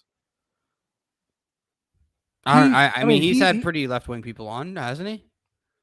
I mean, it's been predominantly right-wing people, but those are the people willing to talk to Joe Rogan. So that's not even his. When I say right, exactly, that's what I'm saying. Like he has been categorized by the legacy media as being something that no one cares what they say. I understand that, but the people that care are the people that go on podcasts, because they still are plugged into that, because they are of a generation. If you're scared, then you don't deserve to go there. Like, stay away. Anyways, that's kind of besides my point. My point is that like it's healthy to engage with that stuff. Like even if you don't like Joe Rogan, you don't like the idea of Joe Rogan. Joe Rogan's a fucking modern bro dude guru. He will expose you to people that are interesting. So that would be a cool thing for him to have somebody like Curtis Yarvin on, because I guarantee you he would. I guarantee you he would. If he knew about it, yeah. He would I guarantee Michael Malice is now in Austin. Now they live like 10 minutes from each other. It's probably going to happen. It'll probably happen at some point, and that'll be an awesome podcast. I think it would be a lot of fun. Just to expose Curtis Yarvin to why are you yelling, dude? Fucking just coming in. It's probably just my mic. What are you doing? What do you gotta have him on? It's just my mic. It's just my mic. No, you legit yelled. You did. Well, I yell, dude. That's just my. You just got into it, dude. It's okay, dude. It's okay, man. I feel you, dog. I'm vibing. No, but you got to look at people that are not necessarily dissident. I mean, I don't. It's a weird thing, because I have my personal bias is that people like Curtis Yarvin are not dissident, but that's me in my sphere. But he is to the larger culture. And it's important to go check people like that out. Just go check them out, see what they got to say, make your own decisions about them. Make your own decisions about them. Do not allow somebody to tell you how to feel about something. Do not. The same thing goes for listening to these people. Don't take their word as rote. Don't just assume that they know better than you. Go out and do a little bit of work yourself. The internet is a beautiful place if you want it to be. Go find things out for yourself. We have never had more access to information in human history than right fucking now. It's not true. Go do the work. I disagree. We have more. There's more knowledge on your phone than the Library of Alexandria. It's not even true. It's not true. Why is it lie? true? It's a lie, Sean. Why? Why is it a Well, lie? because me and my friend had a good conversation about this. He goes, "Do you people actually know more today than they did in the past?" I'm like, "Absolutely not." No, I said access to knowledge. I did not. No, say that I they know, knew. I know, but access to knowledge is irrelevant because the only thing that mattered at those points, were life, existence, whatever, right? Like that state didn't matter. Like they had the most access to knowledge at that point, so like it's just kind of like irrelevant, I guess. You have to tell people sometimes that it's there and encourage them to take they the know power it's into there. their It's own. 2021. No, people are dumb. No, they're not. The You and I will never agree with this. I'll never agree with you the on this. entire internet has been funneled into 3 websites. I don't think that's true, dude. That's I mean, where I most agree people with spend Google all their and time. stuff. Yeah, most of the time, people spend all their time on Facebook or Twitter or Instagram. And most people right? only watch TV and didn't go to the library for a long time. I understand, but that's my point. My point is that it is there if That's you not just dumb. if you just take the time to find it, and you need to be encouraged to do so, because you will take this very limited perspective. You will take it as rote. You will think to yourself like, oh, well, they're experts, so I know now. I don't need to look at it myself. I was told. Yeah, I was got yelled told. about this for like saying that like I have too much time on my hands. I get yelled about this. I know, but like a lot of people don't have time on their hands. They need agree with you. that stratified. Give me the Facebook feed like a So pig that's why trough of my information. That's why you encourage the alternative press creators, just the normal person. Go start a YouTube channel. Like Go us, get a do whatever. Yeah. Go get a Twitter handle. Do whatever. Encourage people to engage in the world in that way. Because if I you agree. don't, we will lose. The world will be lost because you need to fight on the battleground. No, You need to fight on the battleground where people fight about these things. And right now, that is where it's fought. You might get banned, you might get kicked off, and that's okay. That's okay. It's worth it. I think there needs to be in a new elite ruling class that will like this is what's coming. No, and then this is where Yarvin talks about this extensively, is that we need to replace the ruling class. And this is what you've asked for yourself, has replaced the ruling class. By voting people in. That's what you want ultimately. No, well, I want a domino effect from a local position. No, and hopefully, and I think it's something that it doesn't work that way, unfortunately. I think it takes a very long time. It requires a giant. Yeah, but we don't have a long time. Requires a giant cultural shift. Everything takes time. Like nothing happens overnight. We don't have it. Even the current situation we're in right now did not happen overnight. It's been happening for 50 years, 60 years maybe. Yeah, but the communists, that's the way they work. and that's how they get infected. That's how they got into their place that they are now. But that started in the education centers. It had nothing really to do with the communities necessarily. I guess that counts, but what do you do? They played the long game and they won because they played the long game. So now you have to engage in a form of the long game because culture or politics is downstream from culture. Control is downstream from culture. People that want power, that want authority, that want position, pay attention to culture and cater their messages to what is happening with the most popular veins of culture. That is how that works. I just disagree. What do you disagree with? I think the idea that is when we indoctrinate people, it's not culture. Like when we talk about it is culture, Dan. Whether or not you're indoctrinated or not, like that is the culture you exist in. Like I disagree. It is what it is. Indoctrination is not culture. Indoctrination is programming, and that may enforce certain things in our culture, but people can be broken out of it, which is why people the snapback is going to be more important then yes, and that's why I said like you need to actually get invested in culture, institutions, whether it's local, whether get rid of them. I think the idea that you need these institutions are the issue. If you create parallel institutions, you're parallel institutions. I agree with. Yes, yeah. but you're creating institutions, so you need to invest yourself into those things to have an effect on culture, which will then affect a power structure. Because a power structure only most of it's illusory, right? No. It's only with people go along with it. So you The need to get cultural people, you responses- need to get people that don't go along with what is happening now. That will affect that.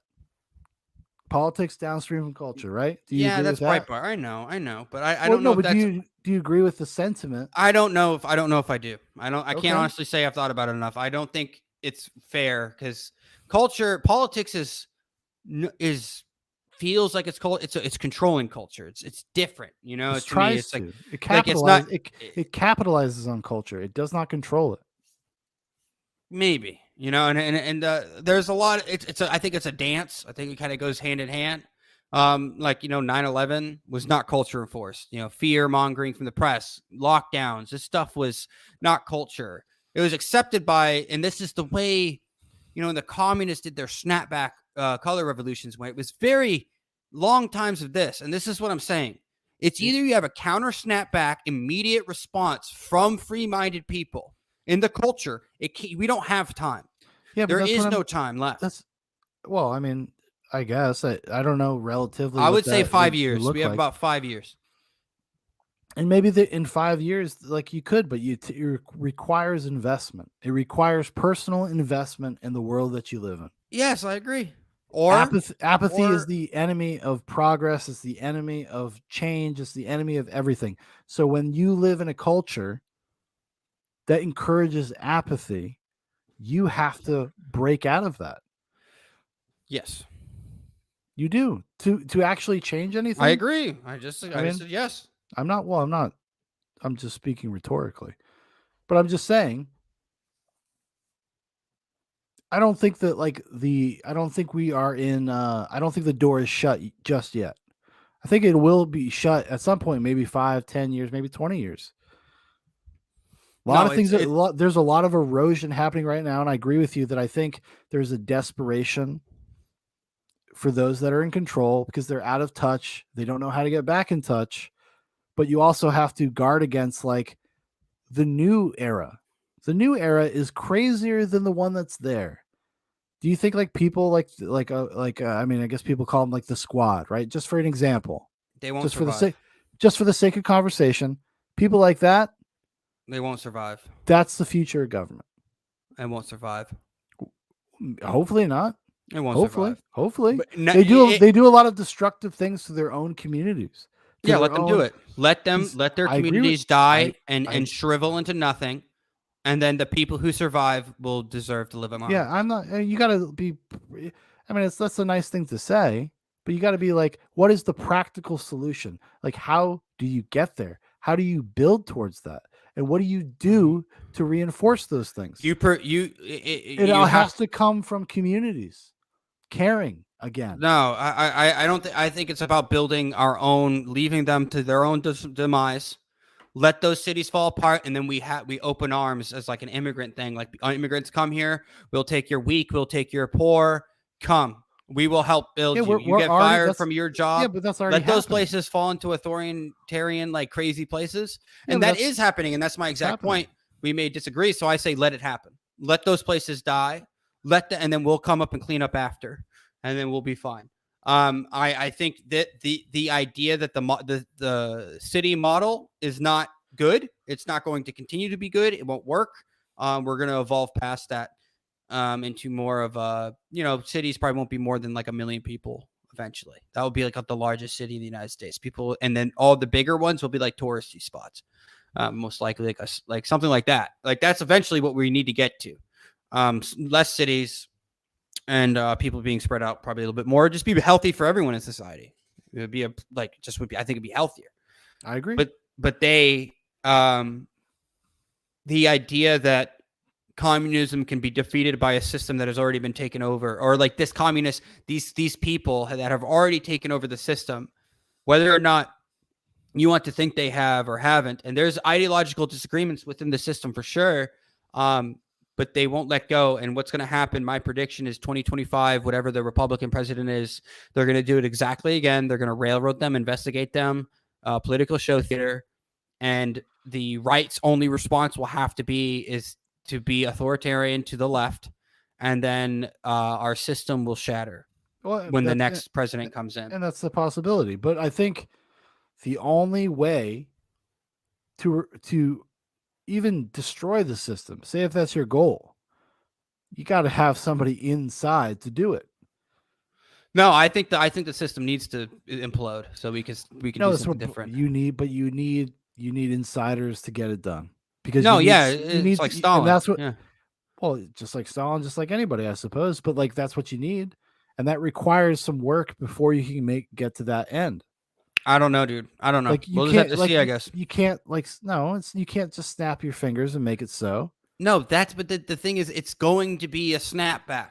So the thing that's coming is going to be way more. The right wing is the greatest potential threat, I think, for authoritarianism.